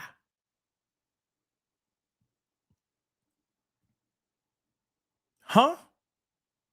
That's standard training. So before we go into, and of course, what say you guys? What say you guys on this? Okay, are you with that 100%? Do you agree with JD Vance with what he's saying here, or no? I put a poll. I try to put them on all the platforms. All right. Because I'm trying to engage you guys on these other platforms as well. But some platforms don't have that feature. Some of them do. Okay. But I did put it up on as many of the platforms that I'm live on right now. All right. So make sure you are putting in that vote. Let me know your thoughts, because I'd like to know what your thoughts are on this. Okay. Again, this is very, very interesting. This is a very interesting situation nonetheless. Man, this is just crazy. So, and of course, I'm not, okay, one last thing about this, the JD Vance, okay? One last thing with JD Vance. I'm not surprised that he reacted and did a speech like this. Remember, what we knew of JD Vance before is not the same JD Vance that is vice president right now. It is a completely different person. Remember that. So I'm not surprised by what JD Vance said here. Not at all. Not in no way, shape, or form am I surprised. Okay? Not surprised. So of course, he's going to say what he needs to. He's going to say what he says, how he's been saying it, and that narrative is never going to change. Whatever the president says, he's going to basically echo. There's no way on God's green earth he's ever going to oppose or go against Trump. It would have to be an absolutely polarizing and shocking moment. It will literally be us going, holy crap, we are most definitely in the upside down, if that is the case. But I don't see that happening anytime soon, because he sees the eye on the, he has his eye on the prize. His eye on the prize is most definitely getting that presidential spot. Let's keep it a bean. So before we go into these other things, in fact, there is some updates or there are some other things going on. So I want to share this with you guys too. There is, there's some protests, et cetera, going on. So I'm going to show you guys this as well. This is just, like I said, this is all what's going on right now. Protests are happening. People are reacting. There's a lot going on. So make sure, and I appreciate all the super chats and the members chats and all that. And I will get to that at the end of the show. I might sprinkle a couple of them throughout the show and get to the majority of them near the end of the show. But that is the procedure that we've been doing for a long time. Okay. Or for a while now. So just so you guys know. But again, please hit that like button down below. Okay. I see a bunch of y'all in here. I'd love to get it to like 800 likes. That would be amazing. We're more than halfway there. So just hit that like button down below. And of course, don't forget to hit that subscribe button while you're at it as well. Okay. Now here's the thing.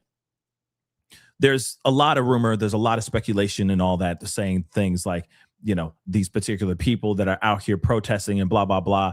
I mean, that they're paid and et cetera. I don't believe that. I think these are all people that are very upset, very mad about what happened here.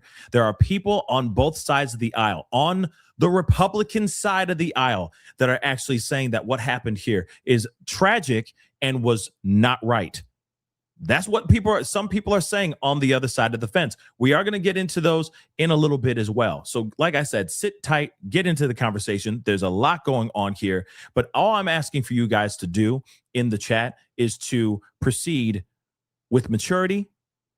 I understand that we're in the chat, family chat, and this is like the sandbox, but we can all still be adults while making our sandcastles. Okay. So please be respectful in the chat, okay? And just be kind to everybody, because at the end of the day, we are all we got in these situations. But now let me show you guys this. This is what's going on.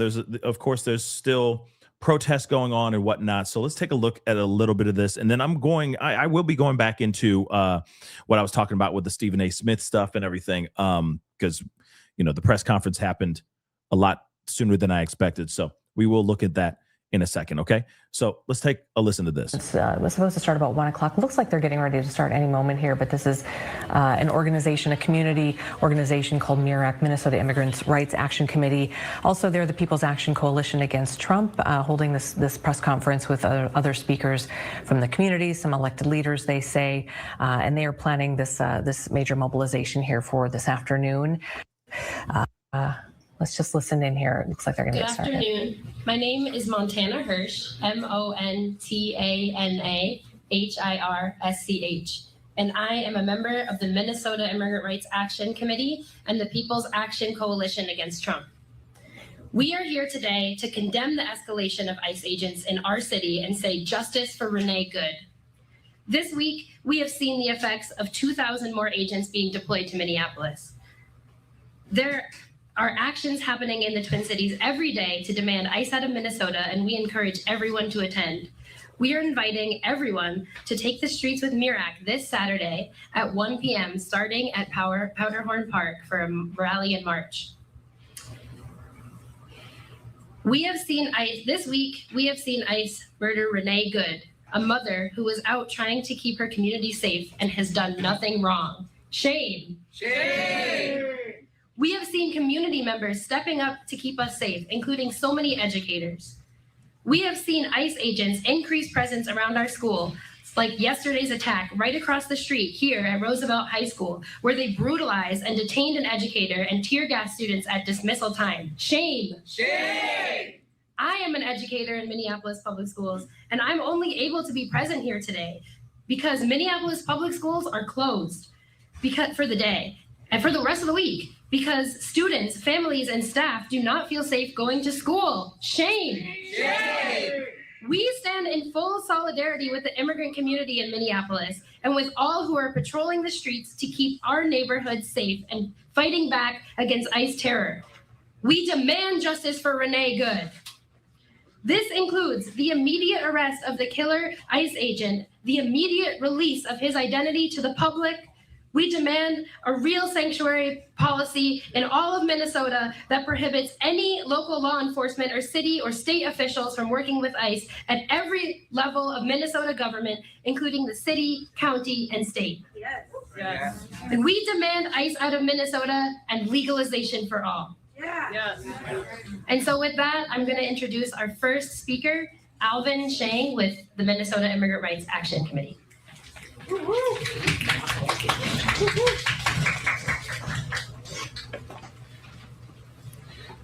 My name is Alvin Sheng, and that's ALVINSHENG, and I'm a member of the Minnesota Immigrant Rights Action Committee, MIRAC. The previous Sunday, the Trump administration deployed 2,000 ICE agents to Minneapolis as part of a targeted attack on our Somali and Latino communities. Kristi Noem and Gregory Bovino themselves visited the Twin Cities accompanied by a parade of militarized agents and vehicles to manufacture xenophobic propaganda against our community. However, we will not be cowed into giving up our civil rights in the face of this aggression. This was a follow-up to the so-called Operation Metro Surge, which started in December of last year, where ICE agents started prowling our neighborhoods and kidnapping our immigrant neighbors with a much higher intensity than before. This was the moment that spontaneous rapid response networks and those organized by MIRAC, Immigrant Defense Network, and Monarca kicked into high gear. The people participating in these networks have been heroic. We should keep up the effort, but also remember to remain as united as possible by following the St. Paul principles and put the impacted immigrants' needs first. I want to take a moment to recognize that it is a scary time. Our neighbors are being kidnapped off the streets as we speak. However, the response to this should not be isolating ourselves, but leaning even more on our community. Yesterday, a 37-year-old constitutional observer, Renee Nicole Gerd, was shot and killed by ICE agents while driving away when they were conducting a raid in South Minneapolis. In the wake of Renee's murder, 10,000 people showed up on Portland Avenue to express their grief and commitment to stand up for their immigrant neighbors. This is in addition to the vigils and protests that have erupted across the country, many of which were organized by the chapters of the Legalization for All network. Rest in peace, Renee Nicole Gerd. Thank you for standing up for our immigrant neighbors. We absolutely have the numbers. The more we show up for each other, the safer all of us will be. So get trained, get organized, and show up for each other. Who keeps us safe? We keep us safe. That's right. It's not the police nor Walz's National Guard, but ultimately us, the community, that keeps us safe. This is illustrated by the recent passage of a stronger sanctuary city ordinance in Minneapolis, which was only possible through the grassroots efforts of MIRAC and immigrant rights allies. To maintain our momentum, please join us at the rally and march this Saturday at 1 p.m. at the northwest corner of Powderhorn Park, where we'll celebrate our victory and hold our Minneapolis leaders accountable to the stronger separation ordinance. When immigrant rights are under attack, what do we do? Stand up, fight back. Damn right. Thank you all.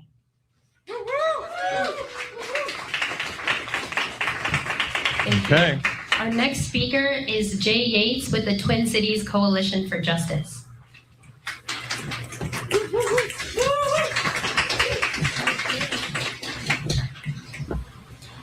My name is Jay. I'm with the Twin Cities Coalition for Justice, a Black and queer-led organization fighting in solidarity against police brutality and stands in solidarity with all struggles for liberation.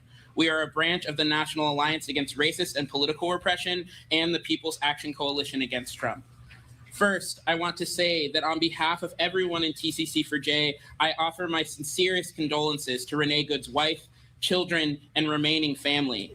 She represents the core of what makes us human, the instinct to stand up for her neighbors and offer everything she could in the name of justice. She was killed because she knew what ICE is doing to our immigrant communities is wrong and had joined thousands of people exercising their legal right to film and observe law enforcement. We will never forget her or her sacrifice. But we must also not forget that her death is not the first murder ICE has on its hands.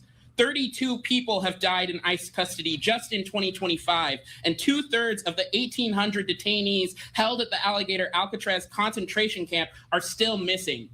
Keith Porter, a Black California resident, was murdered by an off-duty ICE agent on New Year's Eve, less than a week prior to them killing Renee. His murder, too, was justified by a false narrative pushed by DHS that the officer who killed him feared for his life, a narrative contradicted by eyewitnesses. Miramar Martinez, who also was legally observing ICE in Chicago, was shot 5 times by ICE agent Charles Exum, who bragged that he'd fired 5 rounds and she had 7 holes. Put that in your book, boys. Miramar luckily survived and defeated her charges of domestic terrorism, but 2025 was yet again a year with well over 1,200 deaths at the hands of law enforcement nationwide. And there were only 6 days the entire year that police didn't kill anyone. Here in our city, our police force has its own long, bloody history of murdering Black and Indigenous people and justifying it after the fact by saying they feared for their lives. Minneapolis Police Department lied about George Floyd being on drugs to shield Derek Chauvin from responsibility for his torturously slow death. Philando Castile was murdered in his car with his girlfriend and child present. Jamar Clark's killers lied and said he was a domestic violence suspect that reached for their gun despite him being handcuffed when he was shot. Amir Locke was asleep and they killed him within seconds of entering his apartment because they thought that he had a gun. His killer, Mark Hanneman, not only faced 0 consequences, he got a promotion. These deaths were just as wrong as Renee's. We must understand Renee's murder not as an isolated tragedy, but a link in a long chain of brutality that Black, Indigenous, and Latino communities especially have borne the brunt of. Okay, so again, listening into this press conference, before that we heard from the White House, J.D. Vance as well. Okay. So as we're seeing, and as the Bureau of Criminal Apprehension was no longer. Yeah, I was about to like start going into other places, so that was a perfect timing for that as well. Now, again, you know, like I said, there's a lot going on. Okay, there's a lot going on. So I need to show all of everything that's going on. Of course, there's a lot of course, they are now doing speeches. There's going to be, I'm sure, some marching and some demonstrations and some protests here in the very near future today as well. This is all pretty crazy, but I was meaning to give you guys or show you guys this video, and we need to look at this. Okay. Now, again, you have the likes of Stephen A. Smith asking a very logical question. I agree with this question. All right. One of the main things is, hey, you know, why are we, you know, why couldn't this situation have transpired differently? I think that's one of the main things that we all want to know. Why didn't he? And I know this ain't Hollywood. I know we don't like this ain't a movie, but it feels like a movie. I feel like we are living in a movie right now. But you have the likes of Stephen A. Smith basically saying, hey, couldn't he have just shot out couldn't he have shot out the tires rather than actually pulling the trigger on her in point blank range? Like, could he have done something else instead? Like we just talked about before J.D. Vance spoke. I hate to repeat it again, but I have to. Just a quick reminder. I mean, he had an option. Sure, I can understand the pulling the trigger at in front when the car was going towards him. I could see that as a reaction. I can see that. Do I think it's justified? I don't know yet.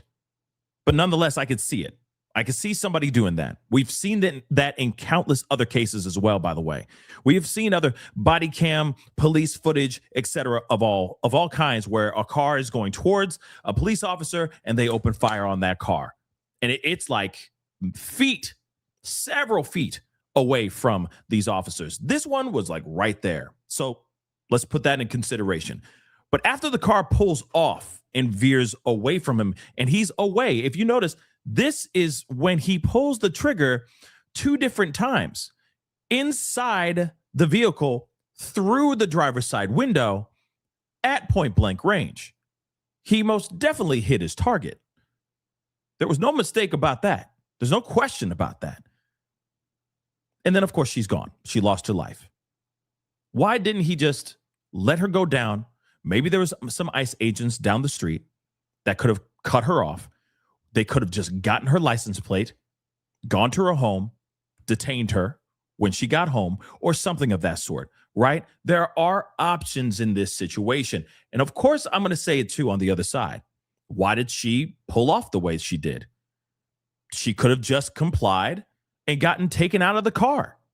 Remember, there are mistakes being made. There are problems on both sides of the fence here, guys. She didn't need to turn away. Was she really confused? Was one agent saying, go, get out of here, or another one was telling him to get the F out of the car? Because what we heard in the video is someone coming up aggressively and saying, get out, get the F out of the car, get the F out of the car, right? But there's allegedly other accounts saying that somebody else, another agent, was telling her to go, to kick rocks, go. And of course, you know, the confusion, her getting scared. You got all these agents coming up to her. She doesn't know what's going to happen, right? She guns it. So there it is, right? Those are all those situations. Again, this whole thing is tragic. All bad choices were made, all at the same damn time. Okay, let's be real. Better choices would still have this woman still above the ground. I'm just going to be real. Better choices, better communication, she'd still be alive today. But it takes 2 to tango in this situation. That's what I'm seeing right now. And at the end of it, you have an officer or an ICE agent pulling the trigger in point blank range in the driver's side window, through the driver's side window of this car, when he was already away from the problem. The car had already pulled off. Why did he pull 2 more times? Why did he pull the trigger 2 more times? This is a very big problem, guys. Because now it turns into something else. It could potentially turn it into something else, but it's not going to turn into something else. You want to know why? Because the feds are covering this stuff up. They're blocking it. They're not letting the general public or even other departments within this state do a proper independent investigation into this situation. The feds have cut access to all evidence leading to the demise of this mother, of this partner, of this poet, of this human being. That's not good. Whether it's a FAFO situation or if it's an unjustified situation, the fact that they're not willing to give out that information and that evidence to the public is a huge problem. But Stephen A. Smith said some things here that I agree with. I can see, like I said, I can see both sides of the situation here. I can see both sides. I can. It's a terrible situation. Bad choices were made all around. Let's take a look at what Stephen A. Smith had to say here. And of course, Bill O'Reilly, he said some things as well. They kind of have a little back and forth here. So let's take a look at this. From a legal perspective, because she took off in the car, okay, we know he's not going to get prosecuted. We know that the officer is not going to be held accountable for it. Now I'm touching on your humanity, and I'm talking about the officer. You moved aside. You had to pull out your gun and shoot her in the head. You couldn't shot the tire. You couldn't have made sure she couldn't get away. A 37-year-old woman, she wasn't coming down the street going 90 miles an hour. She was stationary. She was still. And then she took off. So you had to move out the way as she was taking off, okay? And you shoot her in the wait head. A minute. Let me reply to that. I'm for de-escalation. I support de-escalation. In every kind of a situation, not just this. I don't want to see anybody die. All right? So if I were there, I'd like to think that I would have tried to de-escalate. But it's not fair of me because I don't know the state of mind of the officer when he sees a vehicle lurch forward, and I'm not going to condemn it. I am not going to do that, no matter how many videos you show. show it to a grand jury, a federal grand jury, and let them decide after forensics and this and that, and hearing the officer. Okay. Allow me to retort. Fine, Bill. But I recall a Bill O'Reilly that has covered an inordinate amount of stories involving violence, involving officers with their lives in danger. Like literally, you know what? I mean, I got to make a split-second decision. And oh my God, I could lose my life off of this. That's not what you saw. Right. You saw a woman trying to escape from a situation. So what I'm saying to you is this. I'm not trying to say that she was right in putting herself in that position. Ultimately, that level of accountability and culpability is on her shoulders. What I'm saying about the officer is, are you literally going to sit here with a straight face to that officer? I'm talking to him now, not you. I'm saying you couldn't have stepped aside and shot the tires. You couldn't have made a different decision than shooting an unarmed woman in the head and killing her? Those are legitimate questions. Wait, They are legitimate questions. Those are definitely legitimate questions. And I feel like these are fair questions to be asking in this situation. You have the head of the Department of Homeland Security, Secretary Kristi Noem, saying that he used standard procedure training. He used his training as an ICE agent to do what he did here. Is this training for an ICE agent? This is legitimate training for ICE ICE agents? Really? Oh, that's no bueno. Because instantly I worry about, how about when they detain anybody? They're out there trying to take every Somalian out of there. Every brown and black person in Minneapolis, they're trying to take. Let's be real. Any of them that are not, documented, et cetera, you know what I mean? All the ones that are illegal, et cetera. Okay, fine. The people that are out there swindling, hey, I'm here for it. Okay, I mean, I'm here for the people that are out here frauding, out here swindling, et cetera. Those things, those criminals, take them, get them. May they see the full extent of the law. That's what I think. If you're going to do some bad things like that, you better be ready to pay the piper. That's what I think. But when it comes to a situation where you got people that are not happy that you're there, that are people like, hey, just let people live. Let the people live. Stop ripping people's families apart, etc. They're just out there protesting. Why such lethal? Why such a lethal reaction? I agree with Stephen A. Smith on that part. The woman was not trying to run the guy over. I truly think that she was trying to just get away. She freaked out. She got scared. And she started to drive off. I don't think her intention was to take this guy down. In fact, he was not run over.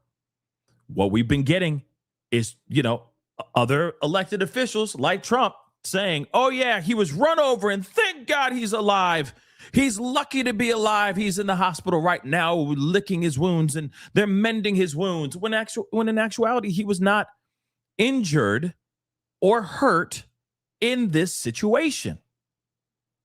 Now, there's a comment that I saw on Rumble, and I appreciate the comments on Rumble. I'm on Rumble, by the way, guys, so make sure you are following. But Schmacka, hopefully I'm saying that right, said, not sure how I feel about this, but I almost feel like they will protest anything Trump does. Okay, you got a point there.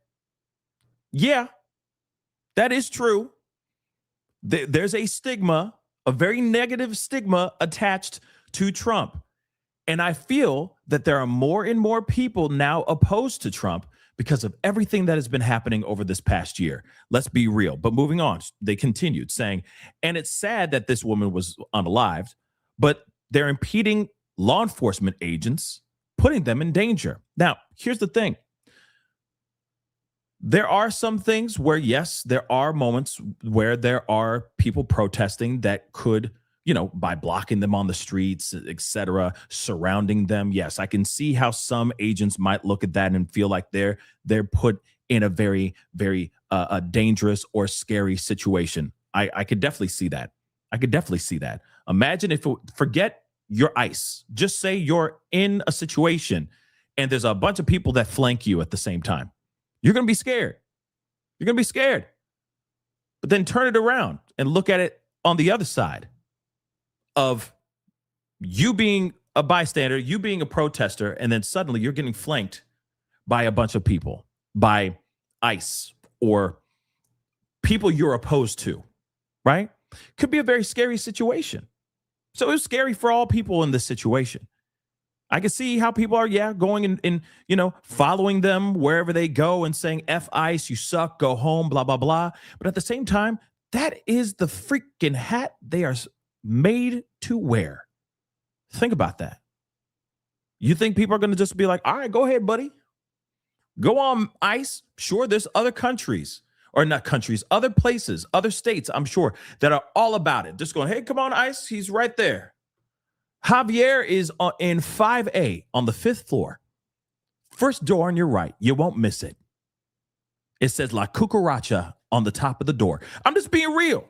There's places like that too, but there are blue cities that are not happy with them being there. They should automatically know that there are going to be people out there protesting and not being happy with it. But here's the thing, though, too.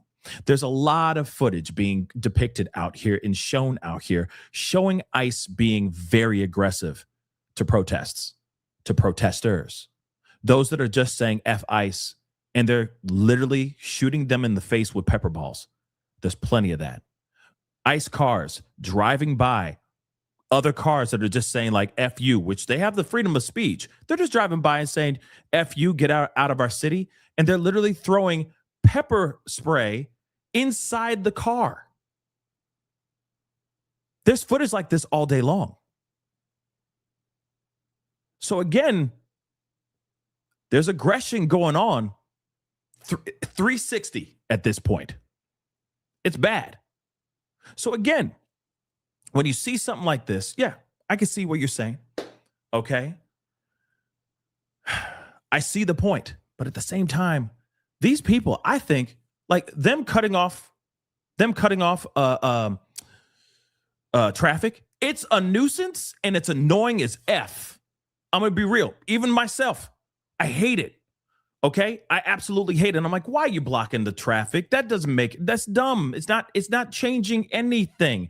Go out there, protest, organize a peaceful protest, do your thing. But going out in the middle of the freeway, a very, very busy artery of the city or whatever town that you live in, and just cutting off traffic, that's not going to change anything. It just makes things worse. But is that an act of aggression? Is that an act that you should be fearful for your life? No, I don't think so. I don't. If people are out there and they have their rights to say F you, F ICE, or whatever it may be, then that's their right. But does that mean that them just saying F ICE, that automatically means that these ICE agents should be scared for their lives? I just don't see that entirely. I think every situation is different. Not you can't really do a full blanketed response on all things. But in this particular situation, I really do think that this woman was trying to veer off. I think she was just trying to drive away. I don't think she was trying to hit anybody. I don't think she was trying to hurt anybody. I think she was just trying to veer off. And this just turned into a very tragic situation. That's what I think. But I appreciate the comment on Rumble. I do. Like I said, I got all the chats going on. I'm seeing everything. So again, I appreciate the question. Okay. Schmacka, I appreciate it. You said, I'll say all of your points are valid. I do agree with you the more you've said. Well, I appreciate you listening. Okay. I mean, not everybody listens. So I appreciate you listening. Everyone's stuck in they're very, they have their bias, right? Their own bias about all this. And this is crazy stuff. And this is a very tragic situation. And when you look at the situation or with what Stephen A. Smith said there. I see his point. But it's not as simple as he just broke down. But then again, I keep wondering how much of this training is actual training. You see what I'm saying? So we got to get into this. We got more that we got to look at. Okay, hold on. Let me just see what's popping off here. Hold on. Yeah. So let's continue on. And of course, guys, don't forget to hit that like button down below, please and thank you. Don't forget to hit that subscribe button, all right? And that follow if you're watching on these other platforms. I'd really appreciate it, okay? I'm on all of them, so make sure you're following, please and thank you. So Ron DeSantis had a few things to say about this situation, which is absolutely shocking. I told you guys I'd show this to you guys, so I'm going to share it with y'all. This is absolutely shocking if you ask me. Ron DeSantis is speaking on the side of Renee Good. Like I said, we live in the upside down. That's what it is right now. Consider us living in the upside down, because that's where we're at. Opposite day. Ron DeSantis, who literally, like I said, sucks the buttermilk from the teat of MAGA, is literally saying that, hey, she had every right to do what she did. She did no wrong. If this was in the state of Florida, she'd be okay. But I don't know what the rules are or the laws are in Minnesota, right? Just hear what he got to say. And we also have a policy that if you're driving on one of those streets and a mob comes and surrounds your vehicle and threatens you, you have a right to flee for your safety. And so if you drive off and you hit one of these people, that's their fault for impinging on you. You don't have to sit there and just be a sitting duck and let the mob grab you out of your car and drag you through the streets. You have a right to defend yourself in Florida. Yo, hold on. Word? Ron DeSantis, of all people, sitting here saying that she had the right to do what she did, and sitting there saying if you have a mob surrounding your car and you're trying to get away, you have every right to go and run your car and drive it and get away? Woo! Very interesting, don't you think? Like I said, he MAGA. But here's the thing. He's sitting there like, yo,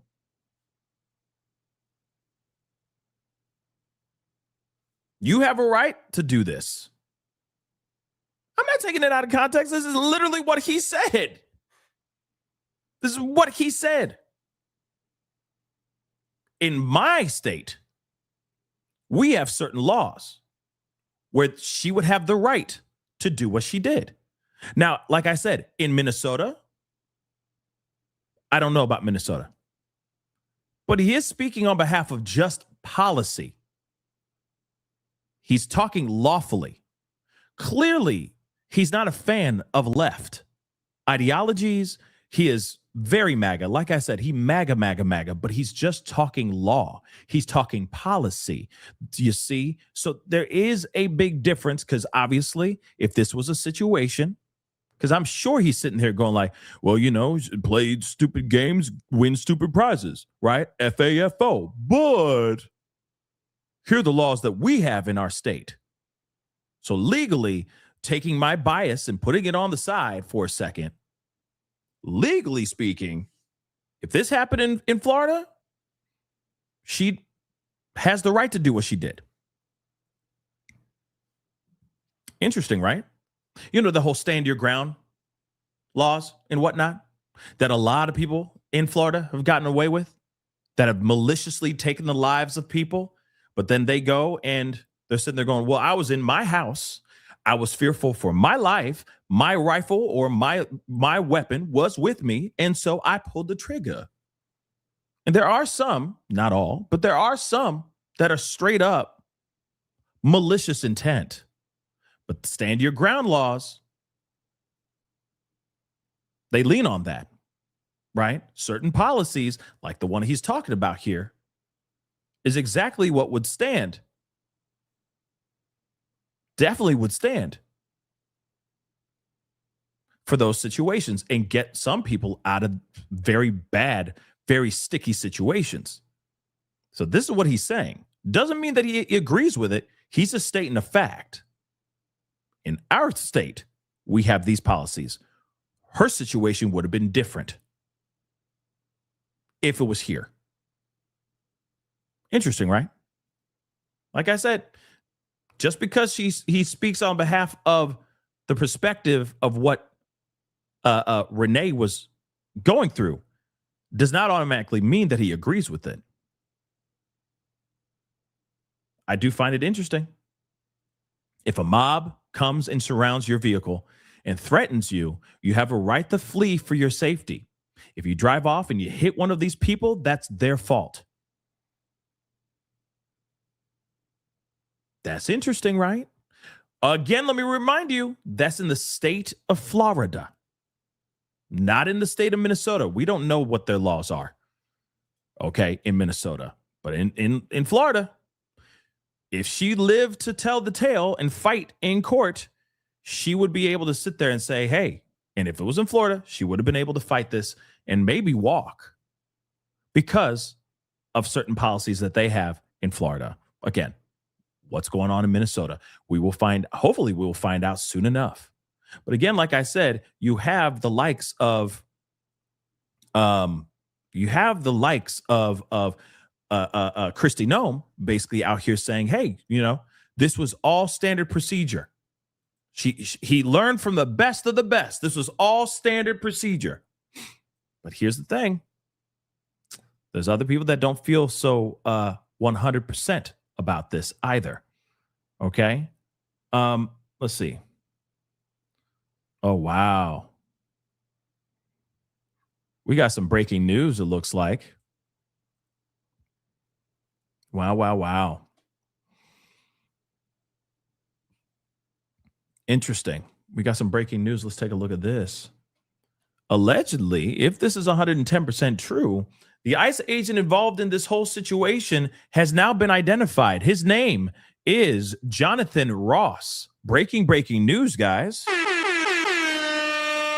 Jonathan Ross is literally the guy who he's the guy who pulled the trigger, according to the news, according to Daily Mail. They have now identified the person who pulled the trigger and took the life of Renee Nicole Good. Look at this. So, breaking news, breaking news.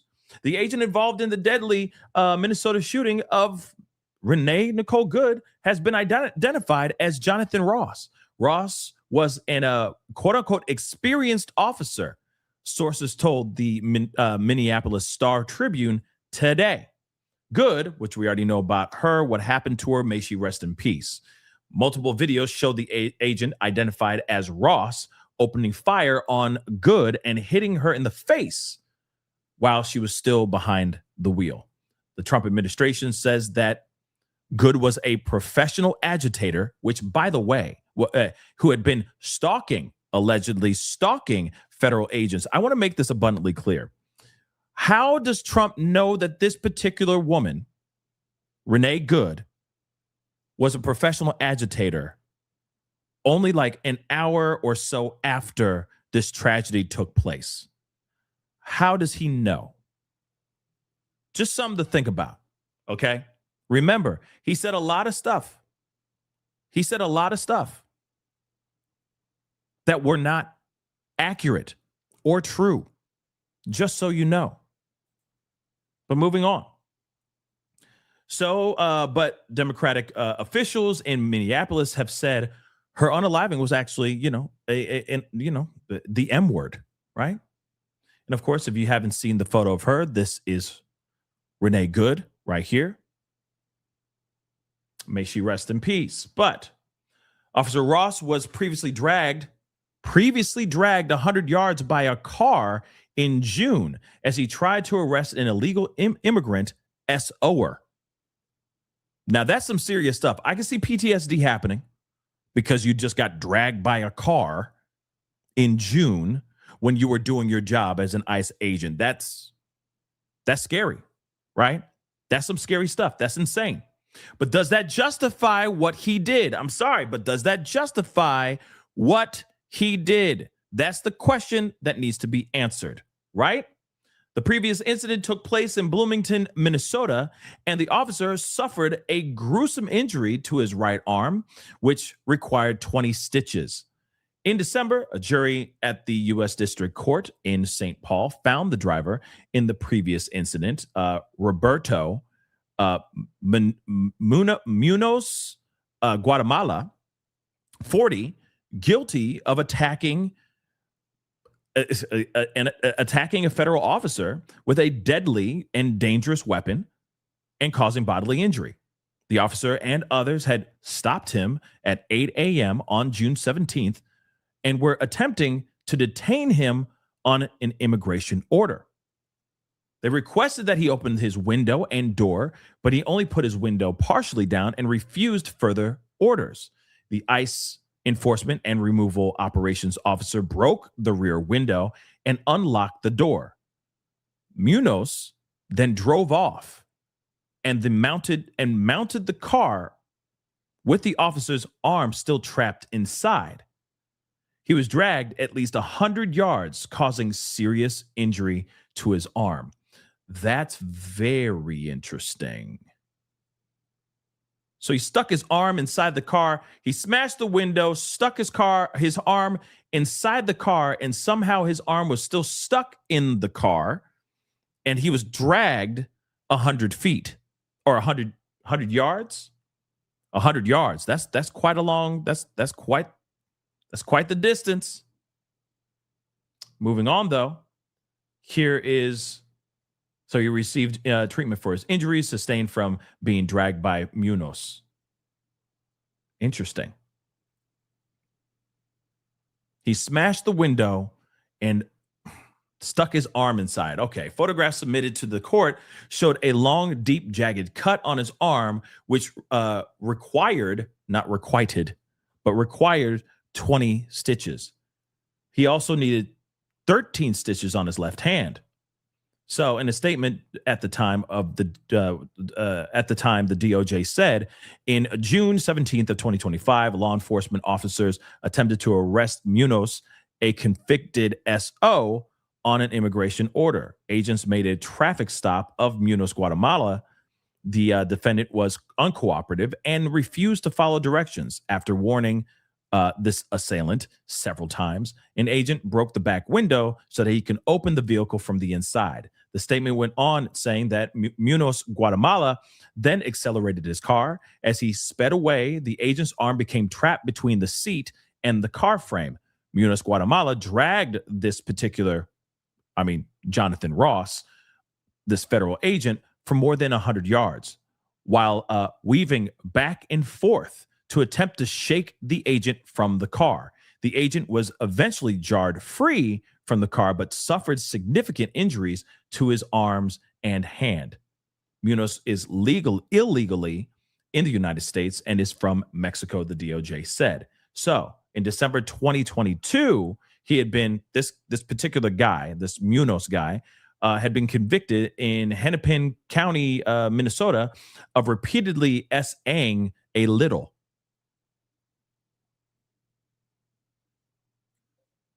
So, of course, there's been a lot of craziness going on, obviously, with this whole thing. But here's the thing. We still don't see a face.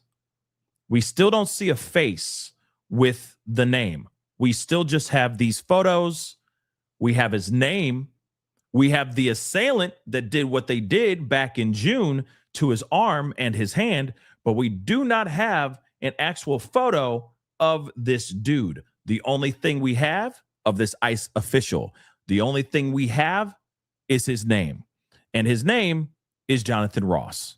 So that has been released and exposed to the world and for the world to hear and know. Now, the question obviously still remains. Is he a bad guy, or is he a good guy? Or is he a guy that was just placed in a bad situation and he made some bad choices? That's a question I leave up to you guys as well. But that's interesting. His name is Jonathan Ross. And he had an incident. I could have sworn, I thought I heard JD Vance say something about a broken leg. Did I hear something about a broken leg from JD Vance talking about this dude, having a bad experience with another car incident? And he almost, he was dragged. I could have sworn he said broken leg, but no broken leg, just some serious cuts, which is terrible. And of course, if I was in his shoes too, I would have PTSD about that too, right? But I'm not going in on a car. I'm being real. I'm just not. Personally, I'm just not. Unless it's coming straight for me, full tilt. You know what I mean? Like from an action movie. You see what I'm saying? But that's all I see with that situation. But let's continue on. Okay. What do you okay, so Pulame just said, Pascal, do a poll. So what do I do a poll of? Give me the question. I'll put up a doggone poll. Okay. And in fact, I need to end this poll with the do you agree with JD Vance? Okay. So I'm ending that poll. Over 1,000 of y'all voted on YouTube. I'm sorry. Facebook doesn't have the poll option anymore, which kind of sucks. But 74% of y'all out of 1.2 thousand votes say that you do not agree with JD Vance. Wow. That's a lot more than I expected. I'm going to keep it a bean. That's a lot more than I expected. But okay, you don't agree with him. All right. You don't agree with what he said in his speech or in his press conference. Hold on, let's see. Let me see here over here. Hold on. Yeah, what's the what poll? What's the question you want to have asked? If people think ICE agent was right or not. Yeah, I can put that out there. Sure. Why not? I'll ask the question. Give me uno momento, por favor.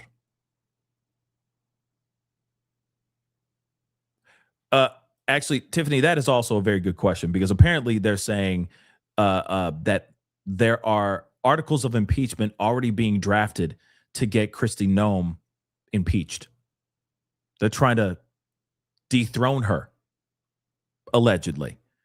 That's also the crazy stuff that's going on. There's so much going on, guys. Like it's absolutely insane. It's absolutely insane. But give me a second. I will put up a poll here in just a minute. But I just want to remind you, he has been identified. So the photo that everybody and their mama's been looking at, which is right here, which is wherever the hell it went. Okay, it's gone. But this photo right here, or, a semblance of this photo, okay, various stills have been taken from the video that's been shared like crazy. This now, okay, this now is, his name is Jonathan Ross, okay? Yeah, I haven't put up the poll yet. I had a poll earlier, but I'm going to put up another poll here in just a minute. But there's some more things that we need to look at, and I'm going to, while one is cooking, I will put up a poll when I get, 5 seconds to do that, okay? So give me 2 seconds because there's a lot going on. Okay. And this is all very sad, guys. I'm going to keep it real. This is all very, very sad. 1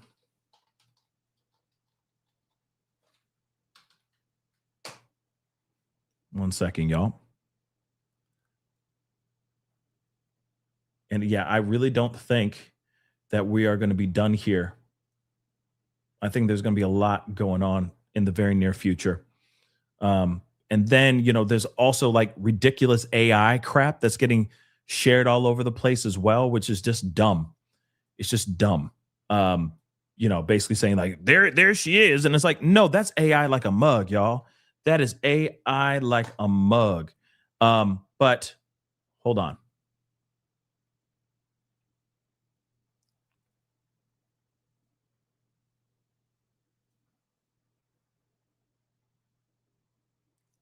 Wow. Let's take a look at this.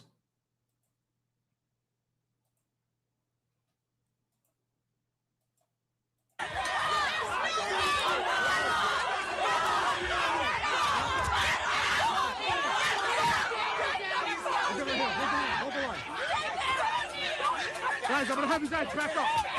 Please, back up. Show your faces! Show your face! Let me see it! Don't worry.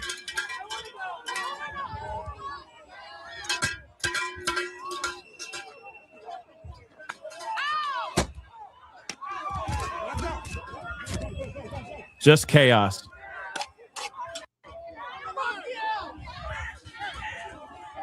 Now, I got to be honest.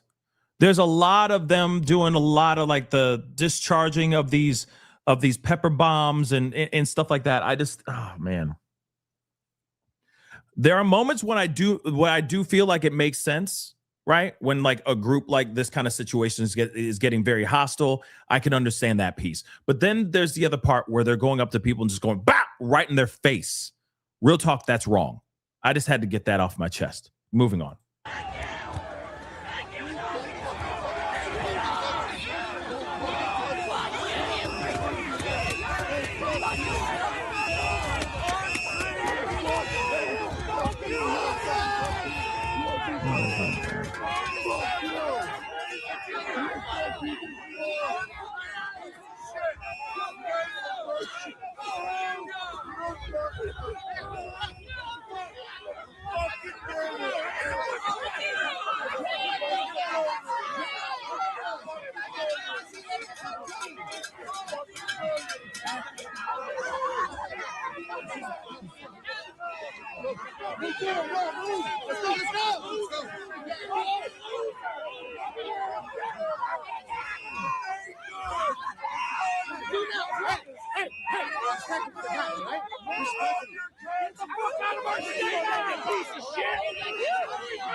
What did he do? Mm-mm.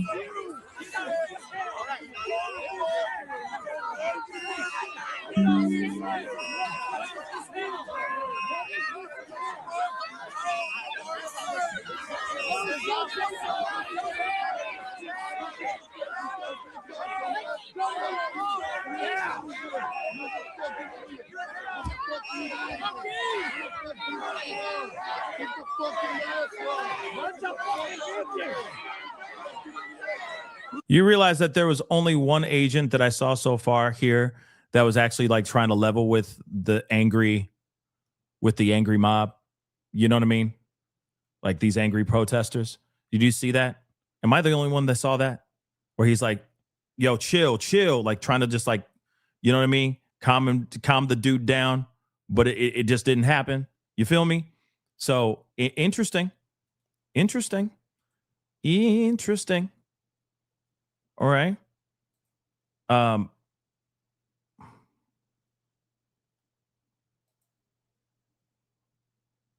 on. Okay. So that's just very interesting. And I feel like there's going to be a lot of that. You know, there are ICE agents that are just like, yo, we're just going to keep it cool, try to calm them down. And then there's going to be other ones that are they're just buttholes, you know? And I feel like there's a lot more buttholes that I've seen. That's so weird. I didn't really like that though. I didn't really like that. But there's so many that are just rude and mean and aggressive that I've seen in footage. You know, just telling people to F off and F you and I don't care and that kind of thing. Just being really aggressive, you know, like they just had a little bit too much steroids in their Cheerios before they started their job today. You see what I'm saying? There's a lot of that. It's very rare that you see the ones where they're like, hey, calm down. We you know what I mean? We're just trying to get this guy, blah, blah, blah, you know, whatever it may be. You see what I'm saying? It's very rare. So it's just sad because you don't see ICE being kind. See, this is the moment where I'm waiting for ICE to start doing viral videos where they're, you know, dancing to like Bruno Mars. You know what I'm saying? Like, oh, we're cool. We're friendly, guys. We're ice. You know what I mean? I'm waiting for them to do like, their own dancing choreographing, like, TikToks and going, yeah, we're cool.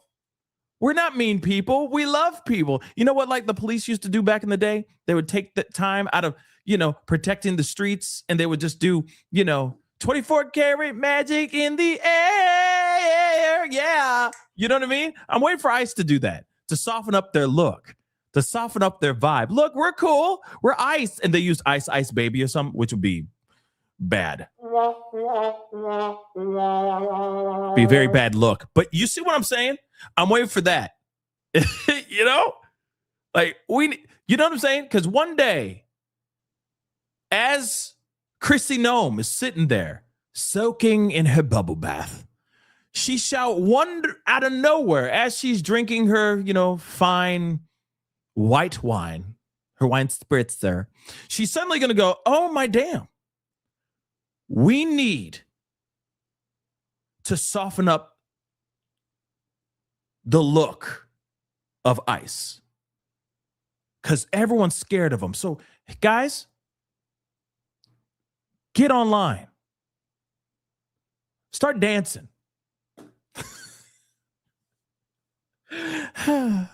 Start doing TikTok reels, especially you cute ones. Okay? No, don't worry. You can still cover your face.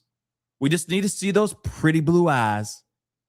And just, make sure you use a lot of your hips. Okay, guys? Any of you ever done any Magic Mike in the past? Any of strippers?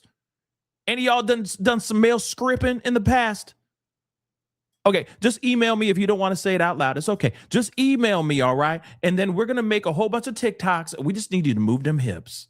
Okay? It's all in the hips. Okay? I'm waiting for that.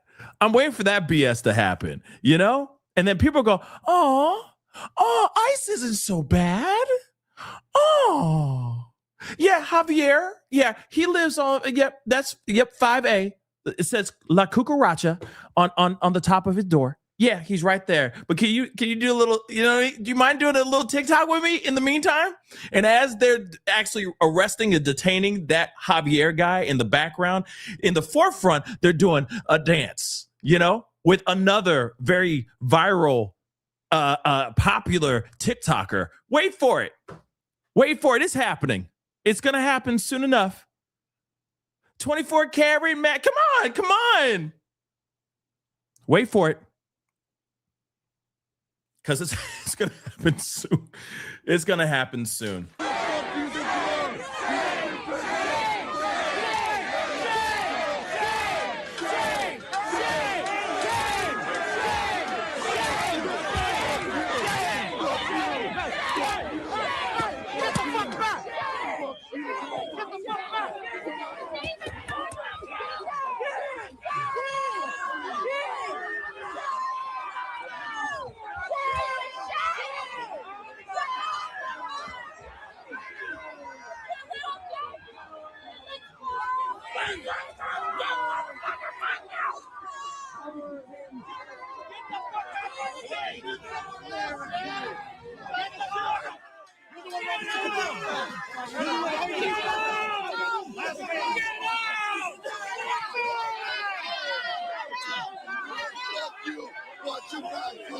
Oh, boy.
see him?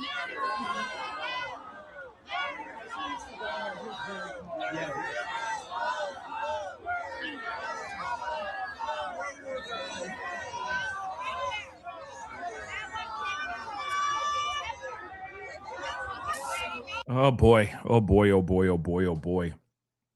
Okay, I think we get the general idea on that one. That's not live. That just happened a few hours ago. But still, oy, oy, oy, oy, oy, oy, oy. Hoy, oy, oy, oy, oy, oy, oy. Let's take a look at this. Oh, snap. All right, live pictures again on your screen. This is Minneapolis on this Thursday morning, cold morning, and protesters out early after the death of a woman yesterday shot by an ICE officer when they were carrying out their deportation efforts in Minneapolis. I'm still here, guys. And now the tragic response to, one, her death, and also to what we've been seeing play out in a number of cities. With the immigration crackdown, ICE enforcement doing their work, and many in the public raising their concerns about how that work is being carried out. Mick Mulvaney is with us, News Nation political contributor, former OMB director under President Trump. Mick, I want to leave this first just open-ended, your reaction to the events in Minneapolis. Yeah, I guess I'm in the small minority of people in the country who want to wait to see what an investigation sort of turns up. I've seen the video myself. I'm disappointed with both sides, Marnie. The governor, the mayor, they're calling it murder and using other vulgarities and so forth, aimed at ICE and the administration. And then the administration coming out and calling it domestic terrorism. There were some calmer voices on both sides of the aisle. I think Tom Homan, that the border czar, was unusually calm when he said that he wanted to see an investigation play out here. But look, I don't think most normal Americans will look at this and think it was domestic terrorism. Was it justified? Maybe. It does look like the car hit the officer. And maybe the first shot at the very least was justified, but I don't think justified and legal is what people are feeling right now. They're feeling whether or not this is right or wrong. And it certainly doesn't look like domestic terrorism. Driving a car into a crowd of people at Charlottesville was domestic terrorism. Charlie Kirk's assassination was domestic terrorism. This looked like a protester who may have been out of line, but was just trying to get out of the way. And I don't think a lot of people think the penalty for that should be death.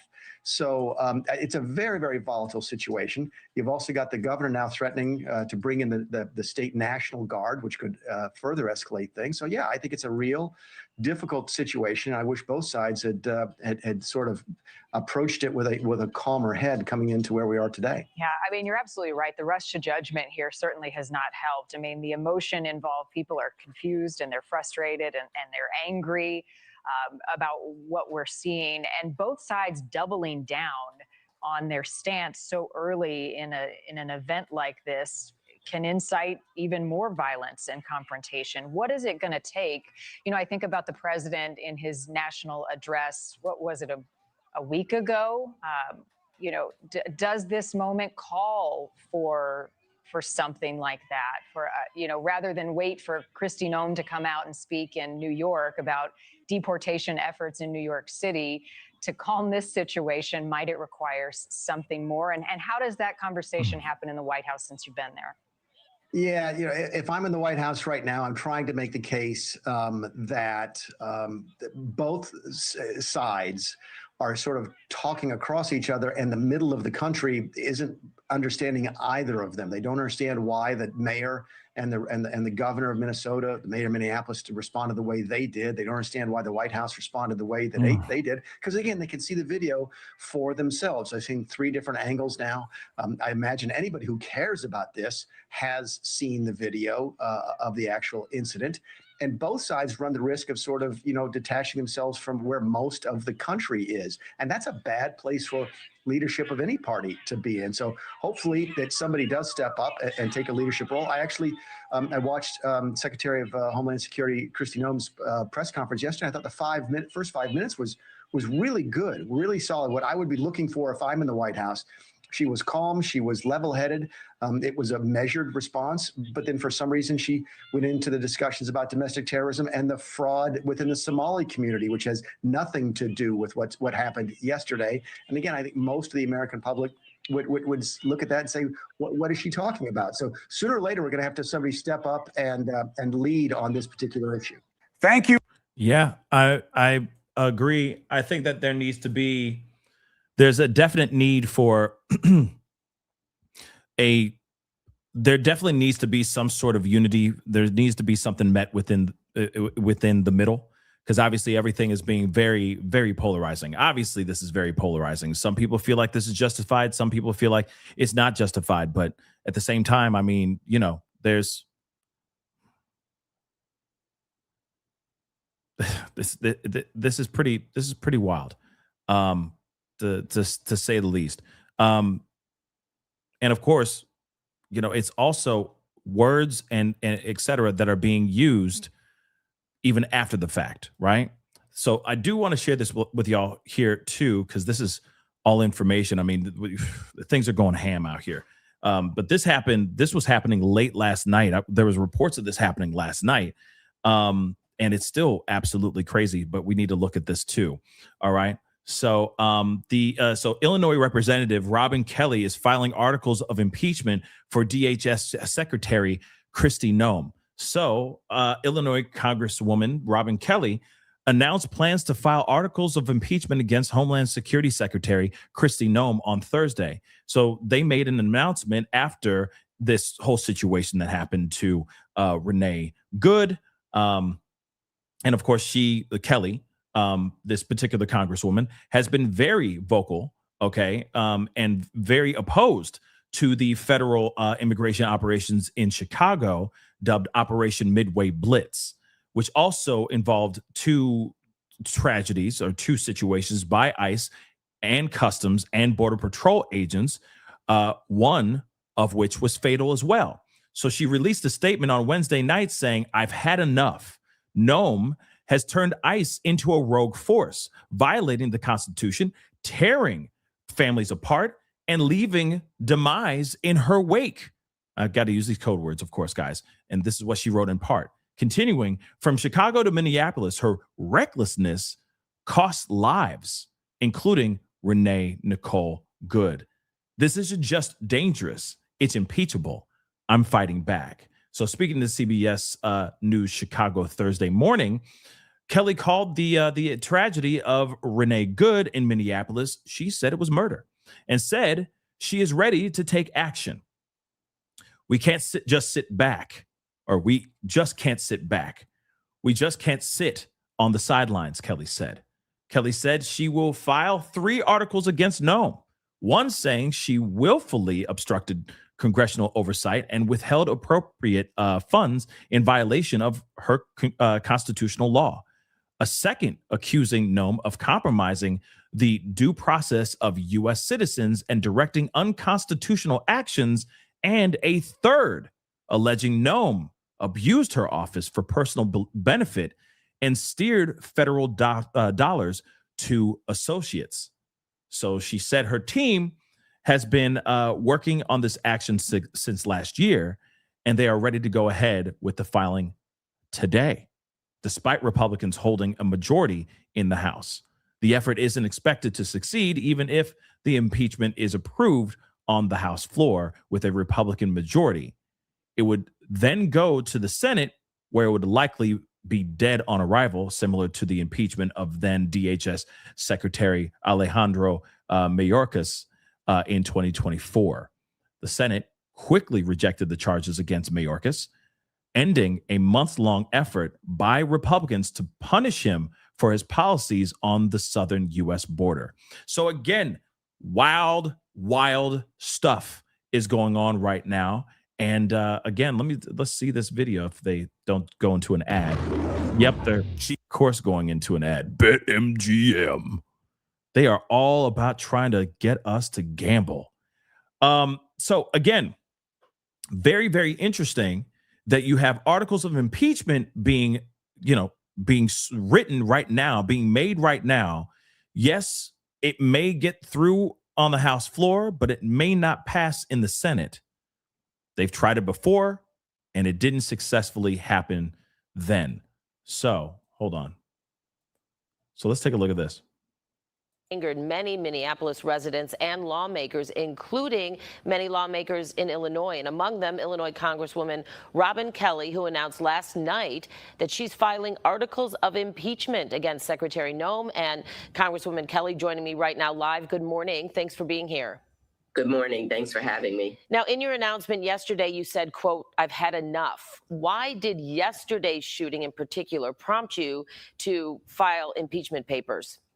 My staff and I have actually been working on this since last year, since they were in Chicago, and I wanted to be purposeful and thoughtful about it. I sent 3 letters to Kristi Noem about different actions and have gotten no response. So after what happened yesterday, and I would say it was murder, I decided to go ahead with the impeachment filing. And when are you specifically filing those? We're going to do it today. Okay. Now, I know you're filing, at least I believe your filing will include obstruction of Congress. How is what is happening in regards to immigration enforcement, both in Minneapolis and beyond, an obstruction of Congress? Well, she willfully obstructed congressional oversight and withheld See what I'm talking about? congressionally appropriated funds Crazy. in violation of her constitutional oath. She held back disaster grants, but only to Democratic states that don't go along with Trump's programs. That was All not right, me, guys. Considering Republicans have a majority in the House and most seem to support Noem's immigration actions, or at least the administration's actions, do you believe your filing will have enough support to pass the House and even move to the Senate? You know, I'm not sure if it will have enough support, but that doesn't mean we don't take action. You know, we just can't sit back. We just can't sit on the sidelines. And I promise Chicagoans, my constituents and beyond, that I would take action. And this is a part of my action to take. And I've heard from people from North Carolina, from Minnesota, and of course, people from Illinois that they think that I'm doing the right thing. I have to bring this up. You're running to replace Senator Dick Durbin. Critics out there may say you're doing this to perhaps help your Senate campaign. What would you say to that? Well, that's not true. That's simply not true. I've always been a fighter for the people. I've never been afraid to stand up, show up, or speak up. And this is a part of who I am. And like I said, what is going on is a crime. It is absolutely ridiculous. People have lost their lives. They traumatized the Chicagoland area and beyond. And this woman needs to be stopped. She's an incompetent leader. For those who claim that what happened in Minnesota was a justifiable because Ms. Good was trying to ram or at least run into one of the ICE agents, what would you say? I think they need to look at the video again, and I think they need to listen to other law enforcement that are not a part of ICE.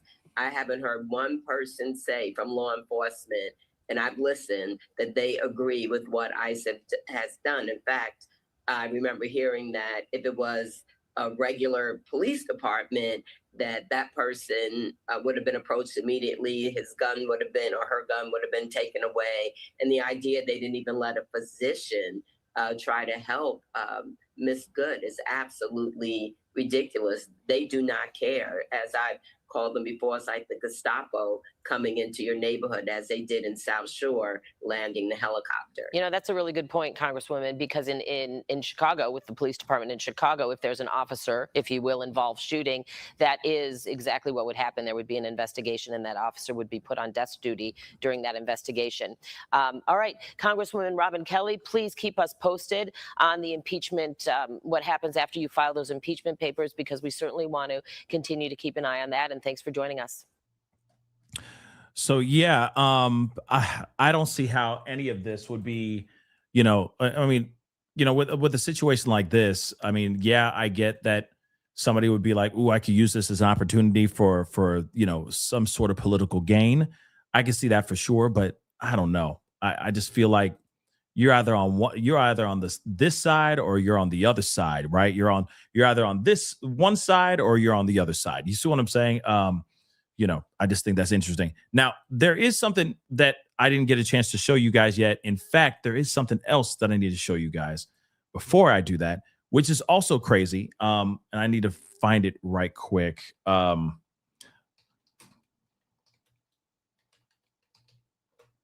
Hopefully I can find it quickly, which is also just pretty insane. Because you got a doctor. You got to, okay. I got to be very careful with this particular video because it gets kind of graphic. So I'm going to have to like block it and then, you know what I mean? So I'm going to play a little bit of the beginning and then bring it back on. You're going to hear the audio because there's one part that's pretty gruesome because it shows a little bit of a glimpse of inside the car and it's bad. It's bad. But apparently, allegedly, and you're going to hear it in this video, and ICE agents were stopping a physician, a doctor that was actually on the scene from actually going in and rendering aid, immediate aid to Renee Good, which is crazy. They had a doctor on the premises as they're waiting for their own set of medical professionals to show up. You did have a physician there, and he has a Hippocratic oath, right? No matter what, he goes into doctor mode. Doesn't matter your race, creed, etc. His job is to go there and render aid if aid is needed, medical aid is needed. This particular guy was like, "Hey, let me go up here. I'm a doctor." And they're like, "No, we got somebody coming." What? This is minutes after this woman just got hit in the face a couple times. Okay? So like I said, I'm going to play a little bit of it. Okay? It's going to play. You're going to hear the audio, and then I'm going to bring it back because there's a part that's pretty graphic here. Okay? You've been warned. Can I go check a pulse? No. Back up. Now. I'm a physician. Hey, listen, we understand. We got EMS coming, and I get it. Just give us a second. We have medics on scene. We have our own medics. Where are they? Where are they? How can I relax? You just killed my fucking neighbor. You caught butter in the fucking face. You killed my fucking neighbor. How do you show up to work every day? How the fuck do you do this every day? You're killing my neighbors. You're stealing my neighbors. What the fuck, man? Okay. Like I said, you have a doctor right there, ready to be there to help, roll up his sleeves and render aid to a now deceased Renee Good. And that guy was blocked by ICE. That is not, if anything, optically, that is not a very good look. Now, I get it. The ICE agents sit there going like, calm down, calm down. You know, we got somebody coming, blah, blah, blah. But at the same time, they weren't there in enough time. I get it that she was hit in the face 3 times. Let's be real. She was hit in the face 3 times. It was done. Her soul had already crossed over, guys. But at the same time, the fact that you got somebody who's coming up and saying, what? I need to go over there. This is my job. This is why I've spent years of my life dedicated to, which is the magic of medicine, right? The magic of science and medicine. And they denied the guy from being able to go over there and do his job. What he is sworn to do. And I don't care if this ICE agent was kind, being like, we got somebody, hold on, we got somebody, trying to just de-escalate the situation, still does not defeat and take away the fact that you have somebody who is willing to go roll up his sleeves and try to render aid to this person who just got hit in the face 3 different times. And then they got denied by ICE. Not the greatest thing, guys. Definitely not the greatest thing. We got more, though. Here's another piece.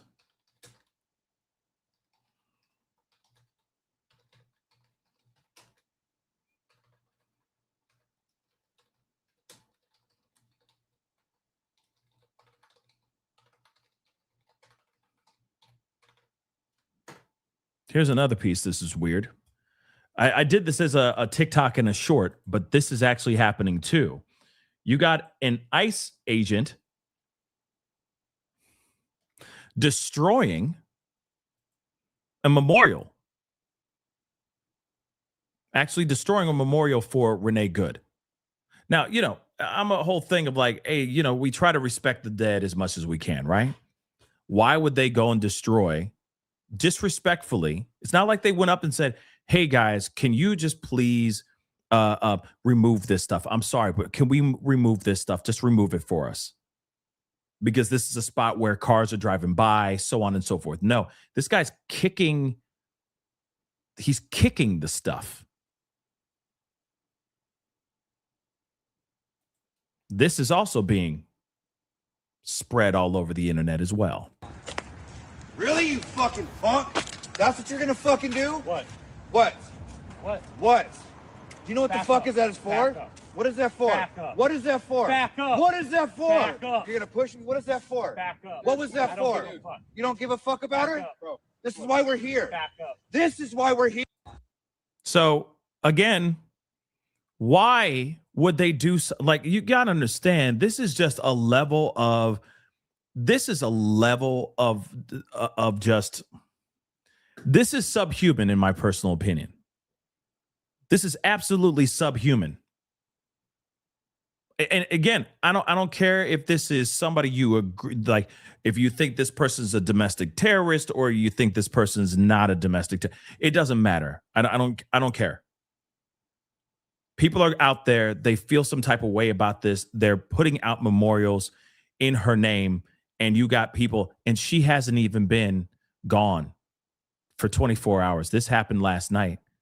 And you got people, other agents walking up and just defacing and destroying memorials for this person. And then they're getting caught on film doing that. Like I said, these TikToks where they're dancing to 24 karat magic might be coming sooner than you think. Because again, you got a guy who doesn't have his face uncovered, sitting there going, I don't care. I don't give an F. I don't care. I don't care about her. It's all bad, guys. It's all bad. This is not, like I said, this is not how we handle situations like this. But it is what it is for right now, right? Moving on, though. I want to share this too, because the mayor did an interview last night that we need to take a look at. So let's take a gander, shall we? Jacob Fry joins us tonight from Minneapolis. Mayor Fry, we thank you for joining the show, and I am sorry it is under, once again, these horrific circumstances. You've been very vocal against the ICE operations in your city. I want to play a little bit of what you said about the incident today. Let's play it. They are already trying to spin this as an action of self-defense. Having seen the video of myself, I want to tell everybody directly, that is. So, Mayor, after seeing multiple angles now of that video, do you stand by what you said earlier? Of course, I stand by what I said. I won't preempt the investigation that is presently underway, as the state has said that the Bureau of Criminal Apprehension will be helping to investigate this case. But look, I got two eyes. All of you do too. And you can see for yourself what happened was reckless. And by the way, entirely predictable, because we have been saying, the chief and I, vocally for, I don't know, over a month, that somebody was going to get hurt or killed, whether that was a civilian, a police officer, a federal agent. When you deploy, in this case, thousands of agents to Minneapolis, to our state, with no clear plan, that don't understand constitutional law, that clearly can't even drive in the snow that well, yeah, you're going to get problems. And then when they treat people the way they've been treating them, and by the way, this is not like the first instance of horrific treatment. They were dragging a pregnant woman through the snow. We've seen them indiscriminately pulling Latino and Somali people off the street. That is not the way we behave in America. In Minneapolis, we're going to stand up for our community. And tragically, this instance of reckless federal behavior, again, has resulted in somebody getting killed. Mayor, DHS Secretary Kristi Noem just spoke. I want to play some of that sound and get your reaction on the other side. Here's what she had to say. The ICE officer, fearing for his life and the other officers around him and the safety of the public, fired defensive shots. He used his training to save his own life and that of his colleagues. He was treated at a local hospital, has been released, and is now with family.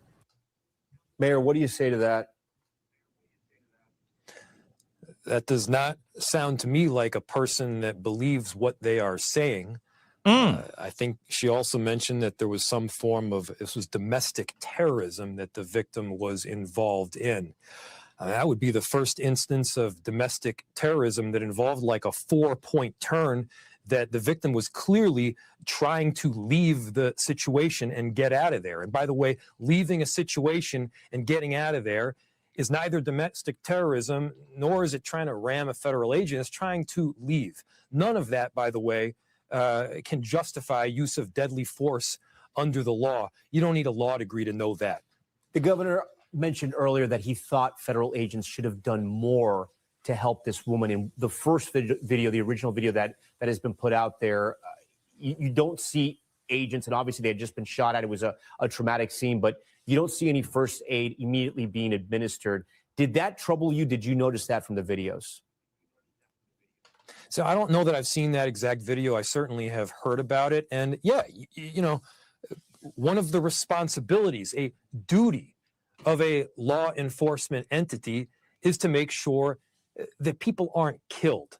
And so even if that individual was the one who shot, first aid should be administered in the immediacy. You know, our police officers got there and 2 of them were in the ambulance driving down to help as soon as they can and going to the hospital. And, you know, that's what they need to be doing. But no, from what I have seen in these videos, this is not an example of what any officer of the law should be doing.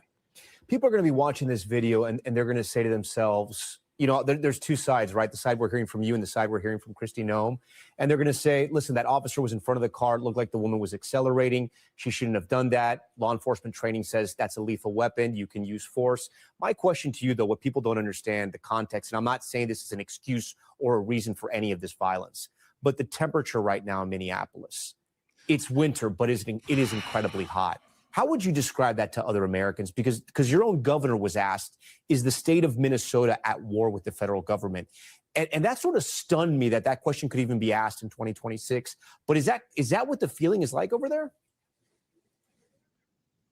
Well, I'll tell you what the feeling is. And the feeling is that in Minneapolis, in Minnesota, we are going to rise above. We are going to be our best versions of self. We're going to be wrapping our arms around this family because obviously they are suffering. We're going to be standing up rock solid for our immigrant neighbors because they are getting targeted and attacked. And we're not going to take the bait. We know that the Trump administration is looking for any excuse to come in and deploy a whole bunch of military and occupying force on Minnesota and Minneapolis. That we know would be even more devastating for these very communities. And so we're going to be doing this right. We're going to meet a lot of hatred and divisiveness with love and unity. We're going to see all that the Trump administration is doing here, but then we're going to show our own brand of who we are as Americans, of who we are here in Minneapolis. We want to be an example for others to follow because, again, we need the entire country standing up to say that this isn't okay. And is the whole country going to react this way and how he wants to react? And again, you know, some people will look at this and go, oh, man, is he trying to smoke? Is he trying to smoke a sleeping bear? Is he trying to poke the sleeping bear? I don't know. But I do know that he is not happy. And of course, he sees this completely different. I also think this is just what popped in my head while watching this. I think it's always interesting whenever we have a situation and you know, it's just interesting how, like, you look at the situations of like George Floyd or any of these other tragedies that have happened, and it doesn't matter what side of the fence. I don't care if you're like, it was the Fenty, it was the blah, blah, blah. It doesn't matter. At the end of the day, you got somebody who lost his life, and that was an absolute tragedy as well. But I think it's interesting when there's any situation as we've seen lately, it instantly becomes polarizing, politically charged, and there's always like an angle that there always just seems to be like a small sliver of a possibility of something else happening, and that's what the like one side will lean on and hit, you know what I mean, and grab onto and hold on to for dear life. I just think it's interesting. It happens every year. Every year we find this one thing that is, can be seen in two different angles, two different perspectives, and we just go ham on it. It's the same thing with, it's the same thing that happened with the George Floyd situation. Shoot, Breonna. Oh shoot, I'm forgetting her name now. I'm forgetting her last name. It just slipped my mind. Breonna Taylor? Is it Breonna Taylor? I could have sworn it was Breonna Taylor. I don't want to say the wrong name. But or you look at the Ahmaud Arbery situation. You see what I'm saying? Like you see all of these situations that easily can be found or spun in a certain way to make it seem like something else to feed whatever bias you have. And we're back at that again with this particular situation, right? And he sees this as a tragedy where she lost her life because he believes that those ICE agents are goons. Real talk. That's how he sees it. And that's how the governor of the state sees it as well. Yes, Trayvon Martin. I mean, there's a list that goes as long as my body, right? It's very sad. And yes, Kerry, I agree. Where are those damn epi files, right? It's this horrific killing that is not okay. It's also the fact that they are indiscriminately pulling Latino and Somali people off the street a whole lot of the time, and that is not how we work under our Constitution. The endurance of our republic depends on this. Look, Mayor, I don't have your job. I don't know what you're going through day in, day out. I hear you talk about love as well, but I also heard something very real in your voice when you told ICE, get the F out. Do you still stand by that? Hell yeah. Yeah, I mean, yes, of course I stand by that. I mean, I'm sorry to any of those that have these Disney princess ears that are totally offended, but I mean, for those that are saying that's inflammatory, the F-bomb is inflammatory, if I'm going whether the F-bomb is the inflammatory piece here or the killing of a civilian, I think it's the killing of the civilian. That's the real inflammatory piece here. And, I'm frustrated. We said it. I stand. And I will say this, too. If Trump can say it, all these other elected officials should be able to say it, too. We shouldn't be surprised about this. Let's be real. Trump has said things with the F-bomb. He has said BS. He has said all kinds of different things. So if he's allowed to say it, damn show, you better expect everybody else to rip the censorship Band-Aid right off, and they're going to start talking wild. Watch. People are going to start talking wireless on these mics. Watch. Bye. When ICE comes to your city, and there's more than 1,000 agents now in your state, do they tell your local police officers? Do they call your office? Do they say, hey, we're going to be here just so you know our agents are here? They're not going to be in marked vehicles. I mean, is there any communication? No, man. No. We've said very clearly that we will not coordinate with any federal agency around immigration enforcement work. And so, no, they don't tell us when, where, how. But when you say we won't coordinate, if they were to call you, you wouldn't even take that call, Mayor? When you say we won't coordinate, if they were to call you, you wouldn't even take the call? Oh, if they're going to call me and say we're coming in, obviously I'll take the information up, but we won't coordinate with them. Where does your city go from here? We go where we always go, up and forward. Look, Minneapolis, our whole country has been through a lot over these last 5 years. We've had a series of turning points, and I think this is a particularly potent one where, again, we can meet a lot of the hatred that we are seeing from this federal administration and the way they're conducting themselves with some truth, with some honesty, with some justice, and then a lot of compassion and love. That's where our city is standing. Finally, what's your message tonight to President Trump and his supporters who said he campaigned on this. He said he was going to do this, and he won an election. Well, look, winning an election does not mean that you get to violate the Constitution. Any Democrat, any Republican, certainly any professor of constitutional law should understand that a lot of the things that are going down right now are not okay. I mean, there's such a muzzle velocity of actions that are taking place that there's litigation that's trying to keep up with it. My message to President Trump is the same message that we delivered earlier today, which is get ICE out of this city. Look, we have done a lot of the work over the last several years to drive down crime. We've worked with our police officers. We've worked with the U.S. Attorney's Office. And right now, crime is dropping in virtually every category, in virtually every neighborhood. That is important work. But what is clear is that the actions that ICE is taking is not about keeping people safe. It's about terrorizing communities. It's about ripping families apart.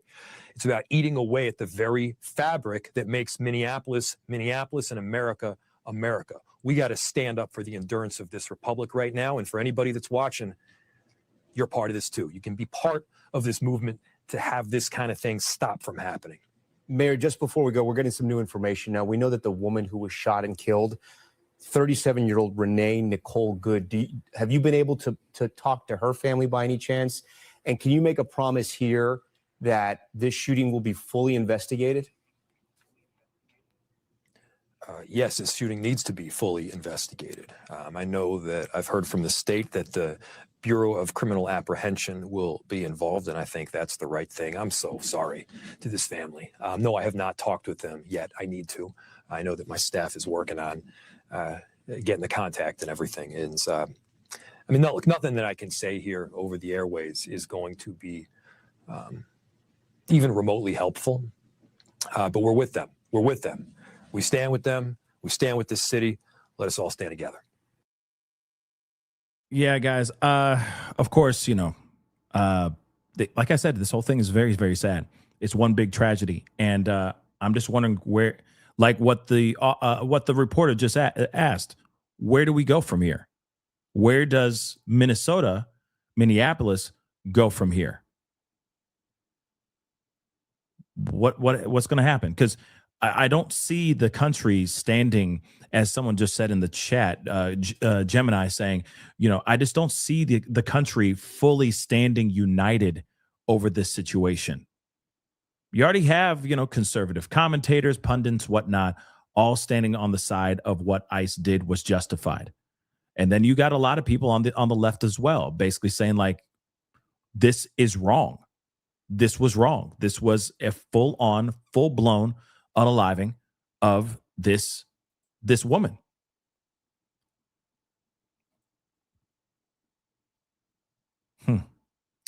I guess I keep wondering when are things going to be, when are we all going to see as a country the same colors and the same narrative? I don't know. I just don't know. I think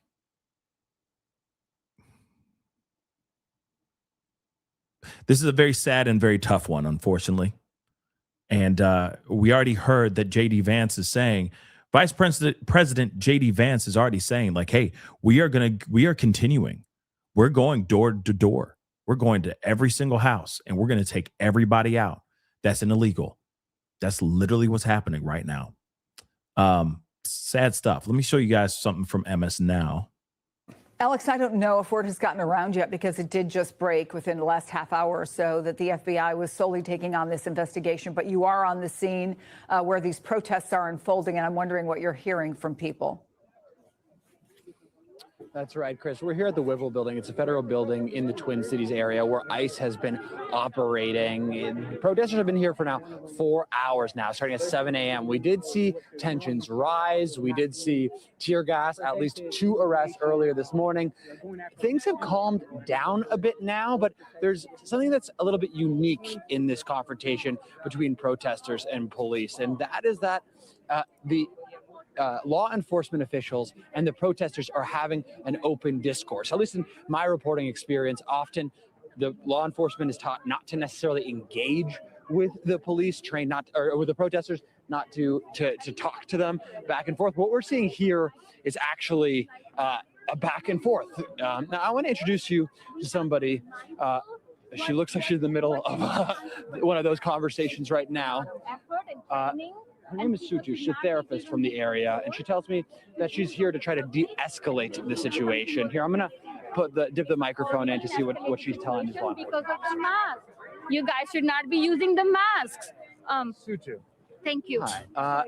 I just wanted to know, what are you doing here today? What are you hoping to achieve by talking to these people? Just engaging the officers in a dialogue to consider different possibilities in such a stressful situation when something is escalating, and how to de-escalate something while keeping everything safe.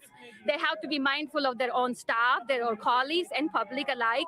And what just happened yesterday was a classic example of how somebody's lack of training can ruin somebody's life.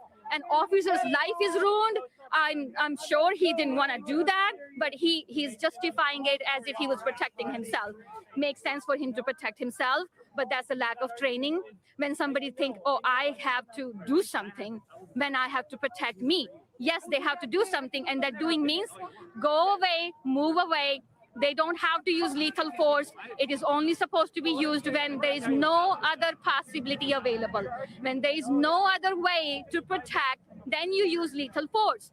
But that person decided to use a lethal force, and he could have done something different. And Suju, last question for you, very quickly. Yeah. You told me you're a therapist. Yes. We've obviously seen tragedy here in the last 24 hours. Yeah. What? It's painful. Talk to me about the impact that it's having on your community, on yourself. I do crisis management, and I get suicidal clients, like clients who end up feeling suicidal, and doctors refer them to me. So I get clients directly from providers, and I see 3 or 4 suicidal patients a day, and it's just been overwhelming to the community. And people want to talk about the politics. Us therapists are trained to not talk about the politics, and it's just been very exhausting for me to do my job when so much is going on in community. Yes, hard. Yes. I feel for them. So many officers will say they don't want to be here. Makes sense, and they lack the training. One officer saying that they need more training. Other officer said, I don't know what else could I have done, and I'm like, I can hear that thought. Can we entertain that thought? You said you don't know what you could have done. Can we open a dialogue when there is a situation, when something is escalating? How can we communicate fast with each other? They need to be mindful of their training, what they learn, and practice that and talk to each other. This could have been avoided. So many deaths, 30 plus more deaths. I don't know the exact number in Venezuela. There were 30 plus numbers that were killed by the ICE agents in last couple of years. So many people, these deaths can be avoided. I watch 4 or 5 hours of news a day, work 16 hours a day, and it's just not enough. Same is happening with public. Same is happening with senates and everywhere. It's just happening everywhere. Suju, this all can be avoided. Suju, thank you so much. I appreciate your Thank time. And you heard it there, That's Chris. sad. Obviously, a community very much on edge here in the Twin Cities. Yeah, you can obviously hear the emotion and see it in the numbers of people who have come out over the last couple of days. So, Paul, let's talk about the investigation and the fact that there is not going to be local involvement in it, that it's going to be solely part of the FBI's purview. I want to read, if I can, from a DHS memo from 2018 on the use of deadly force. It says it must be reasonable in light of the facts and circumstances confronting him or her at the time force is applied. And those guidelines go on to say, deadly force shall not be used solely to prevent the escape of a fleeing subject. However, deadly force is authorized to prevent the escape of a fleeing subject where the officer has a reasonable belief that the subject poses a significant threat of death or serious physical harm to the officers or others, and such force is necessary to prevent escape. Again, we have some limitations. We don't know what happened before, but from what you've seen on the videos, what do you make of those guidelines and whether they were followed? It does not appear that they were followed. The ICE agent positioned himself near the point of near the front of Miss Good's car and then fired shots. ICE regulations say that officers should avoid deliberately placing themselves in positions where they are at risk and then using that as an excuse to shoot in self-defense. Law enforcement officers are also trained not to shoot at a moving vehicle. That almost always makes a bad situation worse. Most times it's not an effective way to stop the car, and it puts innocent bystanders at risk. Even when it works to immobilize the driver, it turns the car itself into this 5,000-pound unguided lethal weapon. And Chris, as you noted, officers are not allowed to use deadly force unless there's a danger to life. So the videos appear to show that Ms. Good was driving away from the officers when one opened fire. So the investigation will center on that moment. Did the officer reasonably believe he was acting in self-defense because his life was in danger? Some of the witnesses have said that Ms. Good posed no threat when the officer opened fire. So, Philip, and I keep thinking about what the therapist had to say and how we bring the temperature down, right? Which seems like a pretty high goal at this point in time. But there was one member of the administration who broke with Kristi Noem and with the president, and it was Tom Homan, the border czar. Here's what he said.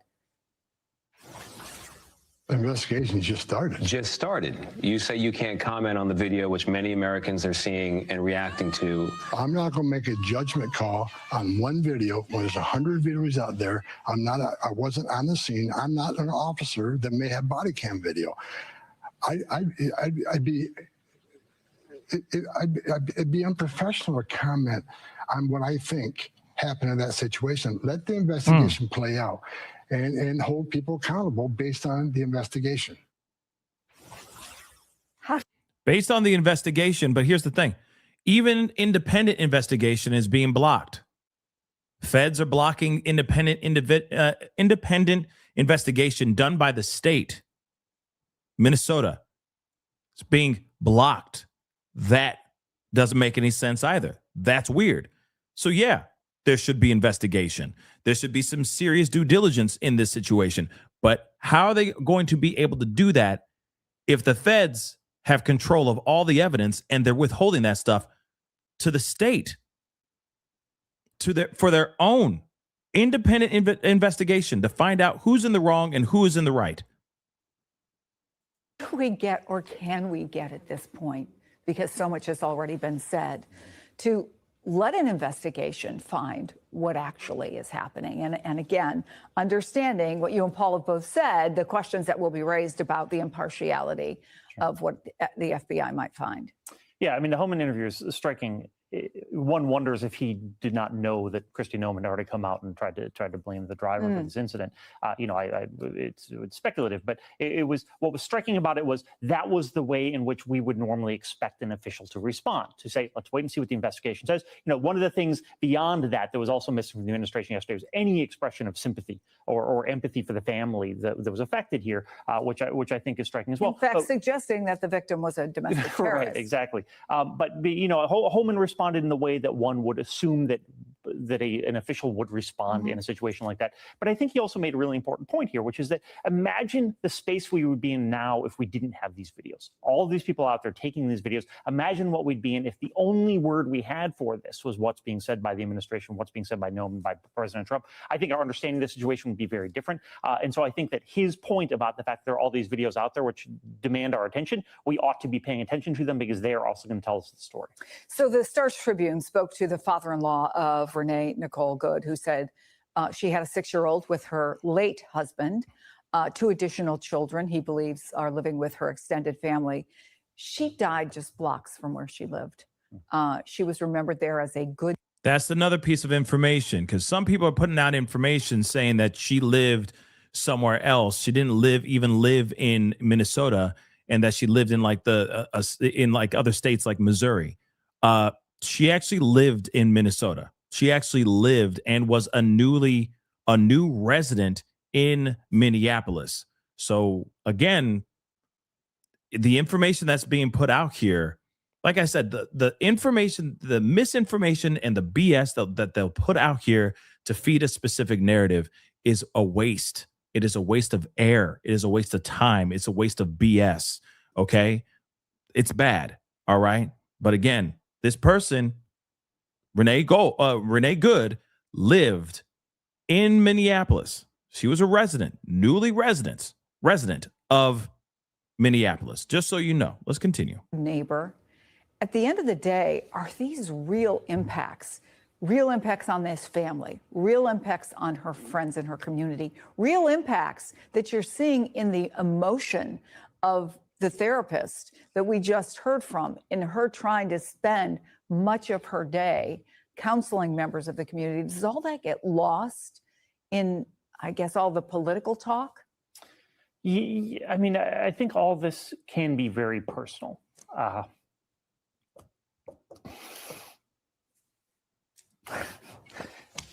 Look what you did to me, Chris. I have a 6-year-old, and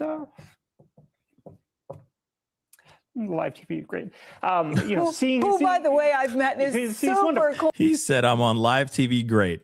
Cool. You know, seeing the image of those stuffed animals in the glove compartment of her car, really emotional for me. And you know, I take away from this is great. You know, what I take away from this is, for me, that's the thing that stands out, that this was a family that could have been like mine. And there are a lot of situations, a lot of incidents that have involved ICE, have involved the government over the course of the past 13 months, in which there is resonance for other families in similar ways. I mean, I feel like there's a lot of people that are going to be feeling the exact same way, like this guy here, that are just going to be torn apart when they see like the car that was stuffed with stuffed animals and toys for the kids and all that. And yeah, I could definitely see that. I could definitely see people reacting in that kind of very visceral, very emotional type of way. And there's nothing wrong with it. There's nothing wrong with it. This whole thing, the situation is very, very sad. Very much so. But let me show you guys what's going on here. I think this is outside. Yep, this is outside a ICE facility right now as we speak. Let's take a look at what the heck is going on here.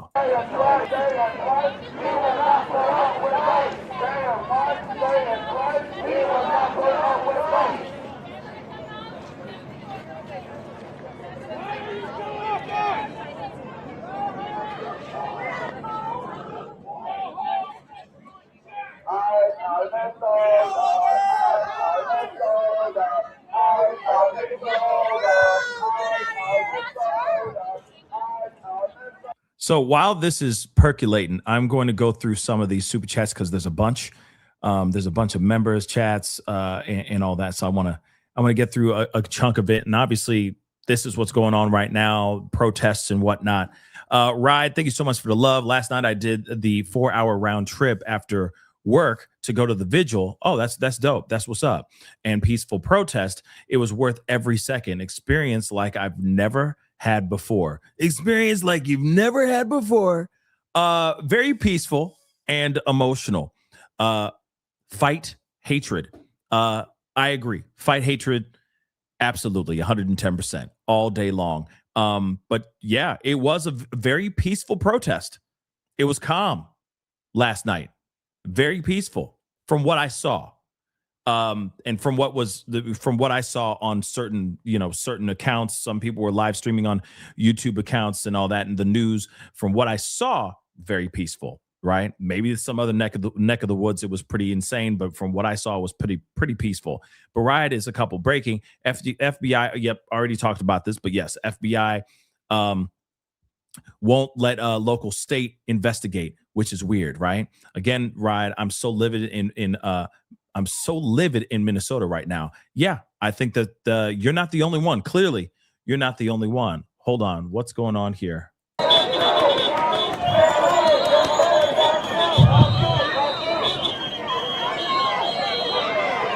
Okay, just cars trying to go through right now.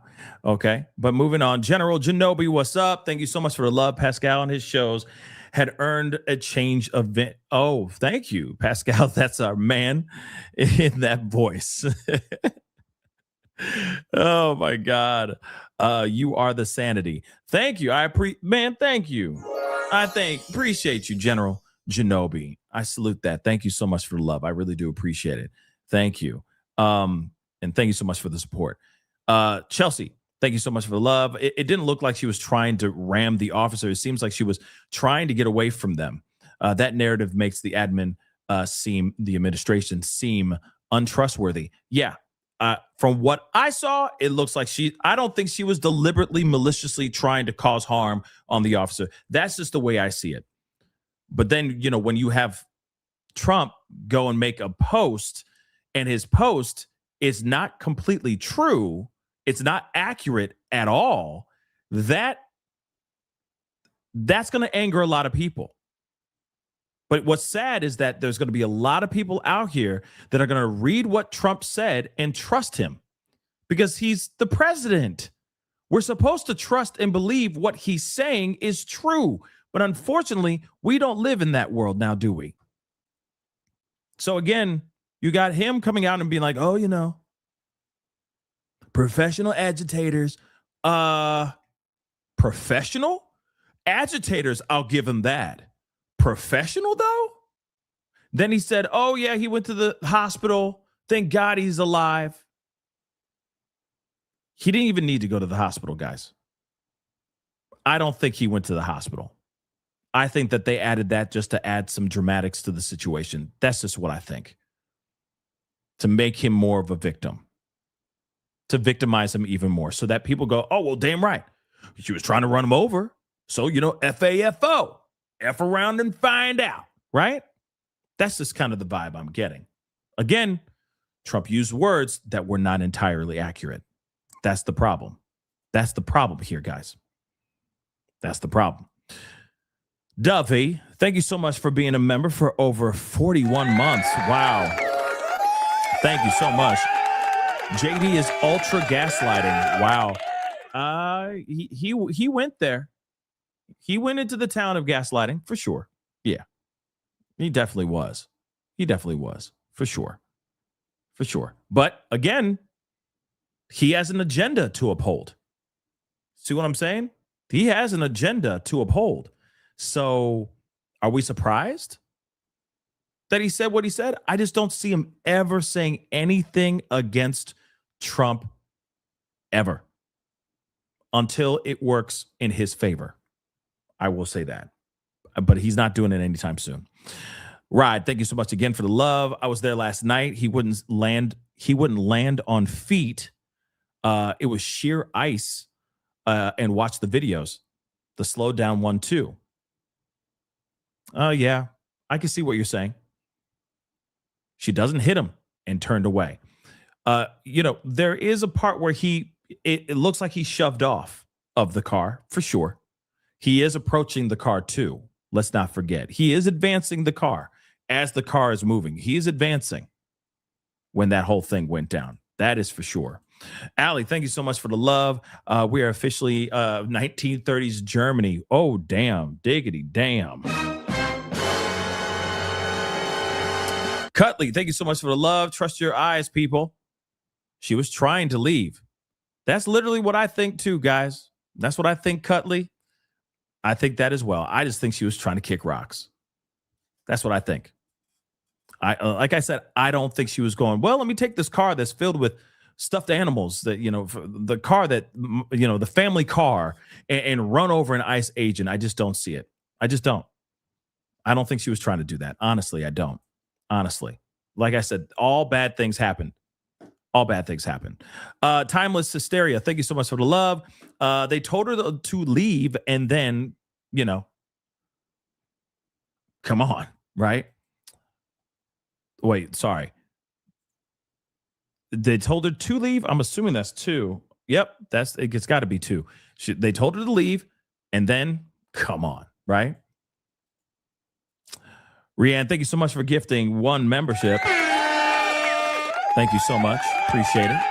Thank you. Welcome to the family. You new member. All I ask for you to do is pay it forward, especially with everything that's going on. Open the door for somebody. Be nice to somebody. All right. Use kindness instead of volatile words towards each other. Okay. The little niceties trickle down, right? And they go a long way. So just do something positive for somebody else, please. Okay. Grateful. Thank you so much for the love. Sadly, we don't have a clue who will be, and we don't have a clue who will be and has been hired on by ICE. They could be police rejects for very specific negative reasons, but hired by our government to use force. Justice for Renee Good. You know what? That is a good point. It could be a whole bunch of police wannabe rejects that cosplay like they're law enforcement, but they aren't. That all have anger issues. You never know. You never know, guys. You never know. Anything's possible, right?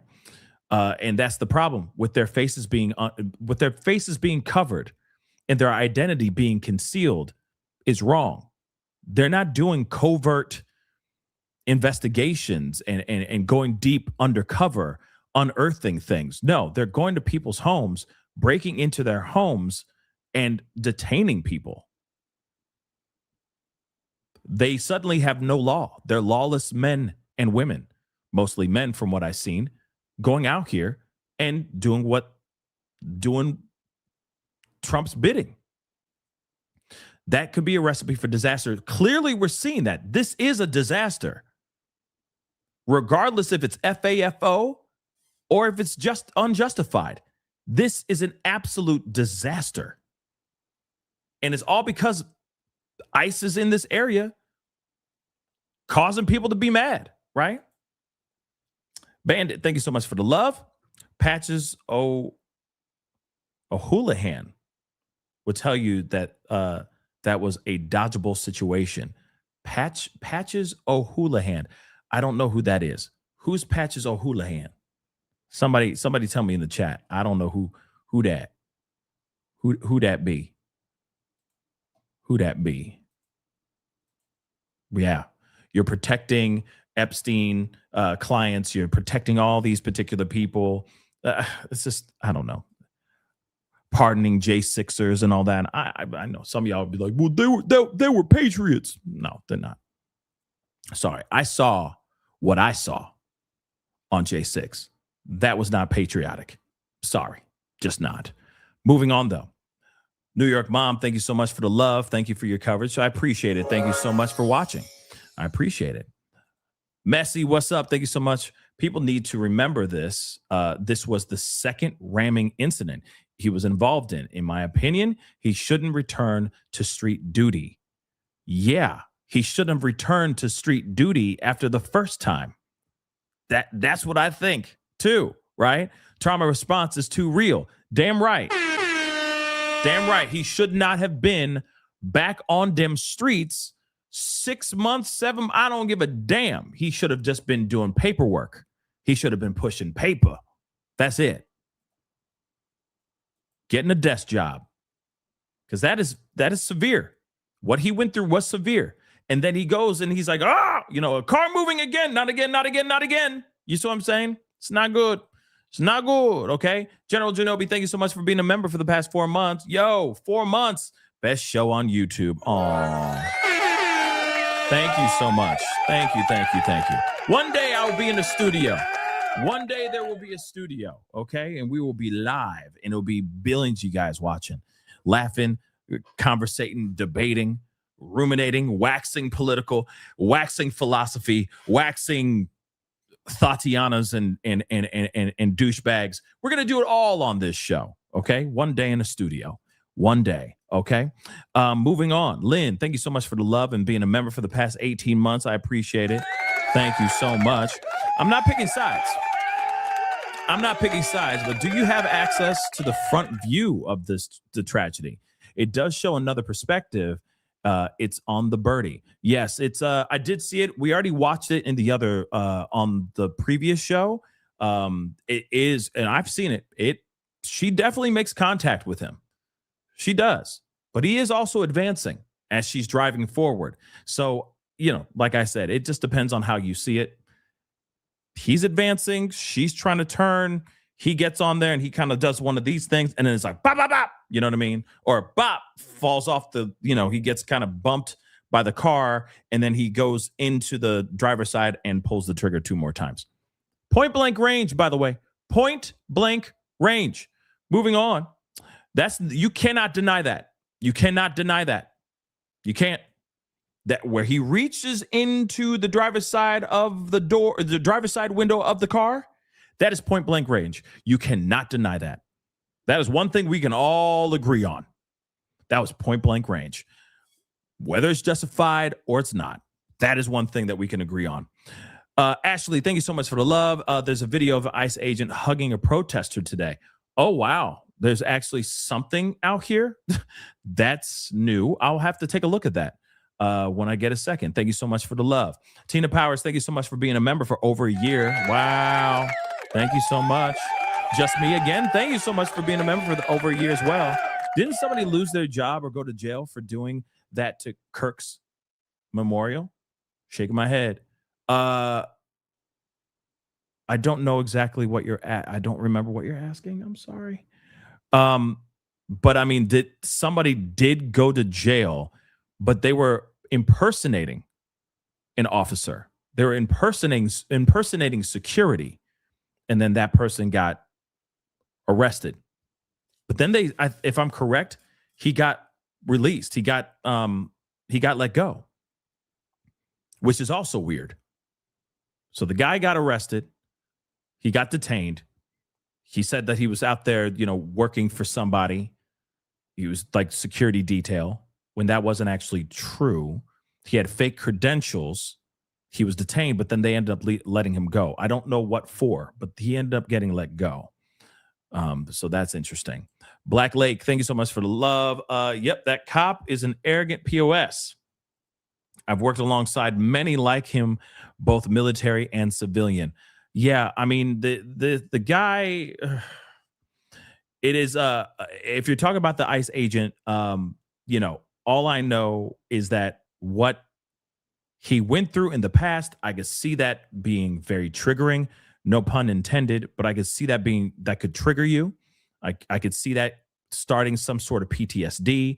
You're going, hey, I'm not doing that again. I'm not going through that again. You see what I'm saying? But at the same time,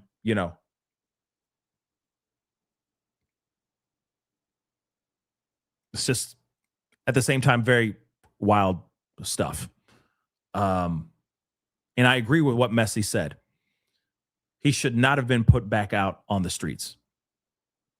And then that's the other thing too, making sure that there's certain types of protocol and certain types of procedures that are used to make sure that your officers, agents are ready to go back on the street to do the job. Because, there is PTSD, there is, aggression, frustration, fear, serious anxiety of all kinds that could sprout from incidents like that. He was dragged allegedly 100 yards. That is a long time. That is a long, far distance to be dragged. So again, PTSD is a real thing, and it could be the thing that triggered him to go and actually pull the trigger. So those are things that need to be brought into consideration and be brought into the conversation for sure, right? But it looks like the protest is minimal and peaceful. Maybe everybody's out there, maybe everybody's going on their lunch break. I don't know. But one thing is for sure. Of course, this is a very sad thing, guys. Very, very sad thing. And of course, we're going to keep an eye on this. I'm checking a few other things. Somebody said ICE agent hugging a protester. Let me see if that actually exists. Oh, this was 3 hours ago. Hold on. Now we got to see this for ourselves.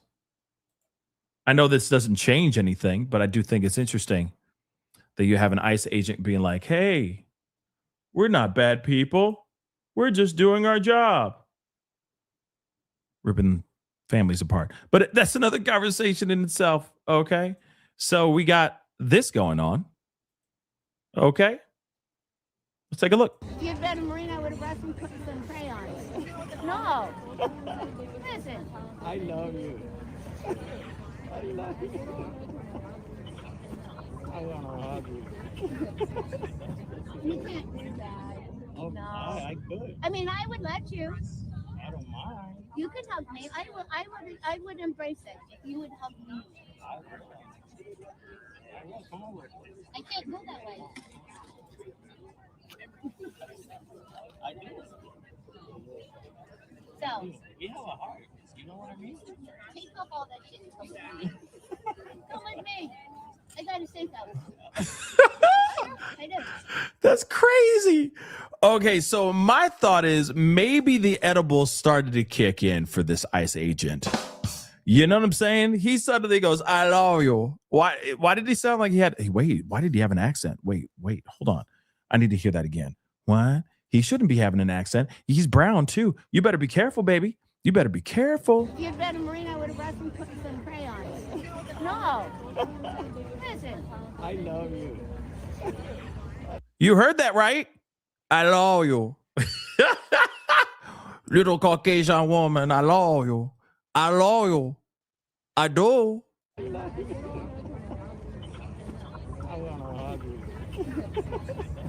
You can't do that.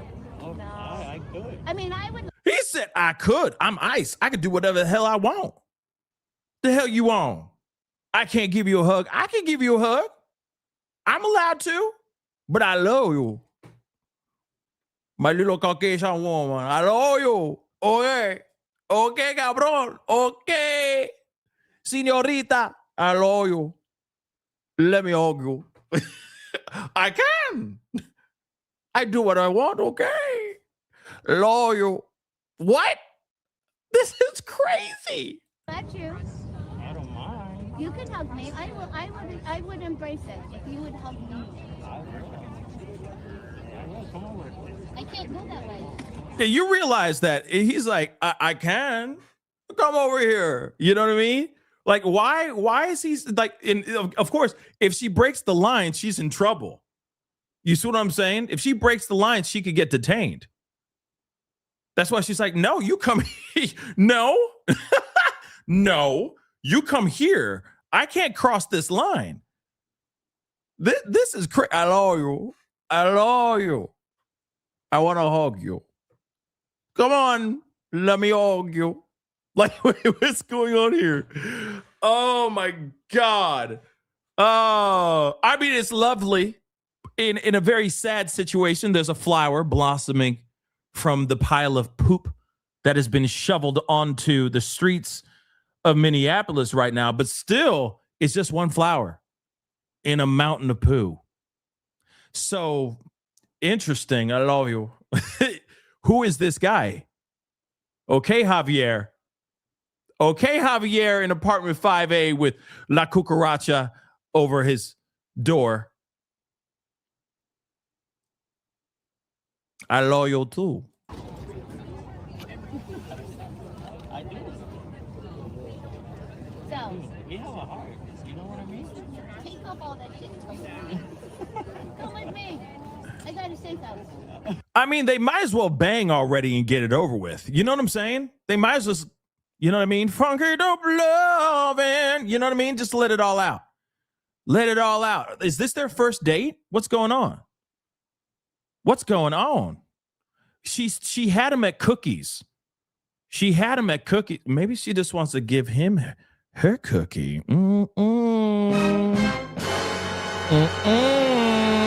I love you. Who is this guy? Who is this guy? Who is this guy? Yeah, nom nom nom nom Cookie Monster. Who is this guy? He's like, you got a heart. I love it. You got a good heart. Did I just see somebody say Tito? Stop. Did I see Tito? No, I see Tinder. I was like, Tito, y'all, Tito Puente, but he said, I love you. This is their first date. This is their first date. In about 5 minutes, the bell's going to ring and they're going to rotate. Be like, hi. I'm a leftist protester.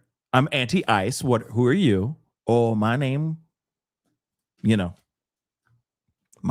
Rodrigo.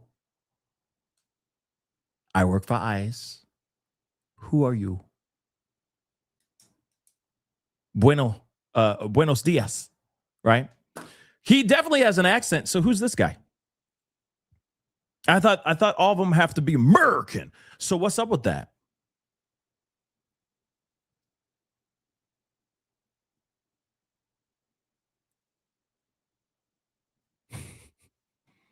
Shoot, give them 5 more minutes and they will be coming in peace. That didn't work. But you get what I'm saying. She probably knitted that hat herself, She's like, I can make a hat for you.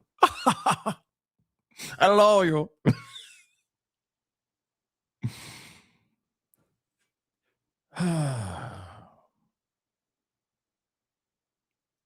I got a little Spanish. Well, shoot, if this conversation goes any further, she might get a little Spanish in her tonight. You know what I'm saying? No. Okay. No.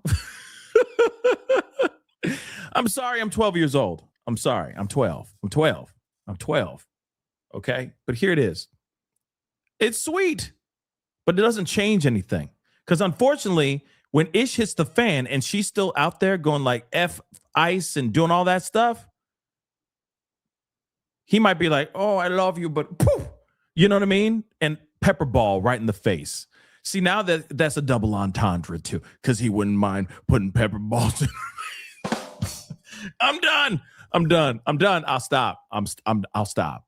But like I said, that just seemed like real-time Tinder right then and there, I love you. He is not American. Okay. He may be an American citizen, but clearly he is not from America. Okay. America. Harmony, thank you so much for the love. He didn't just unalive Renee. He left her 6-year-old orphaned. Yep. You got a point.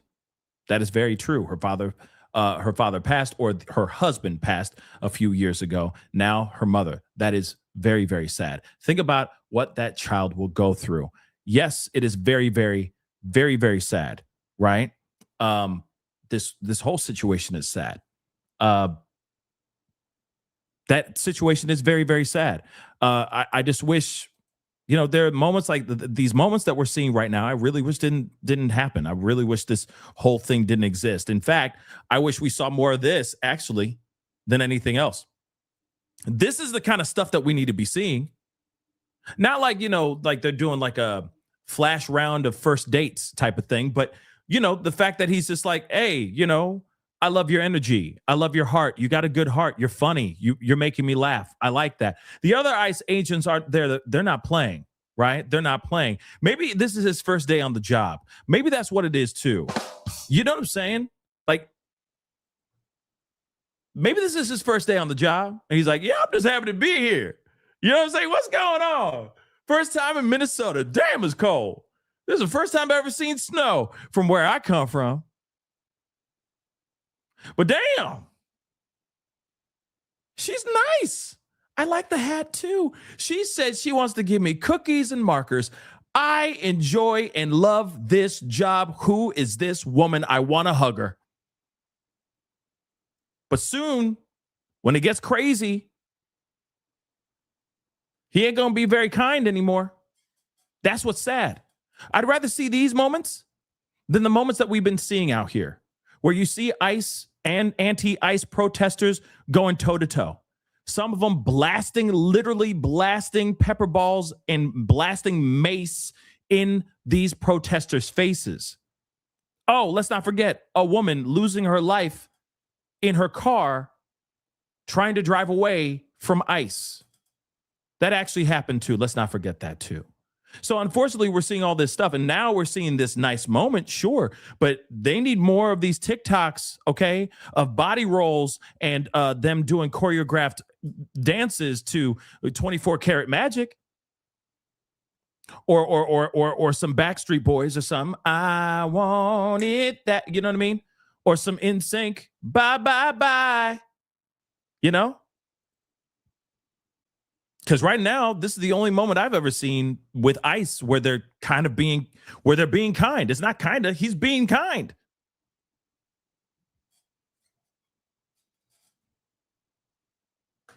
This is the kindest ICE agent in the history of ICE agents. He probably is going to lose his job after this video being shown and going viral all over the internet. Wait for it. He's probably going to lose his job. Not because of his accent, which is still questionable, but he's probably going to get fired because he's being kind. Come on, guys. You don't think the general consensus, the general training from the job as ICE is to be absolute buttholes? Think about it. You really think that they're going, please just hold their hands and be nice to them as you detain them? No. No. Not at all, guys. They're teaching it something completely opposite. And this guy might most likely lose his job. Because even the guys next to him, you know, at least the guy over to the right of the screen, right, or to his left, was kind of looking at him weird. Like, what are you doing? Why are you smiling at this chick? You know what I'm saying? I know I'm not trying to ruin a nice moment, but I'm just being real. He will probably get canned for just being kind to this woman and saying, let me hug you. I love you. I love everyone. You know? ¿Qué pasa, mi amor? I love you. I love everyone. I want to kiss everyone on the face. Bésame mucho. You know what I mean? So again, yeah, mediocre mama. Yeah, it's thank you for the super chat, but it's like he's not jaded yet. Like I said, he's new to the job. He's like, damn, I'm just happy to have a job today. You know what I mean? This job market's hard and everything. Damn. And I've always wanted to be a cop, but I didn't get a chance to do it because of the language and the written test was really tough. But I passed this one. In fact, I didn't even have to take a test. I just had to say, yeah, I'm American and I have a gun. And now I'm here. Damn. What a beautiful day. And she being so nice. This is him on the first day. Like I said, give it 5 more minutes and he's going to be like, oh, damn, we have to be mean. Snap. You don't think one of his boys probably grabbed him by the collar and said, come here, man. Come here, look at me. What the hell's wrong with you, bro? What the hell's wrong with you? Wake up. We're supposed to be mean to these people. We're not supposed to be hugging these mother lovers. They're the enemy. You understand? That's what's going to happen. Or he's just going to lose his job. Wait for it. Wait for it. Wait for it. But, Javier Rodrigo having a great time on his first day. Okay? Let's be real. And yep, there was a lot of there were some with some pounds on them. They don't exist that much anymore. No, they don't. Nope, they don't. I mean, look, let me just show you what I mean. Like, look at this guy here. Let me blow this up. This guy right here. He's looking at the whole like the fuck? What are you doing, bro? They're all looking at him weird. Because the general consensus is to be emotionless buttholes. That's it. Somebody talks ish to you, pop them in the face with some pepper balls. At least that's what I feel like the general consensus is, because we've never heard any of them be reprimanded for excessive force on simple protesting. Just so you know. And remember what Trump said in the past. If they're going to if you hit a soldier, they're going to be able to hit you back even harder. Didn't he not just say that in the past?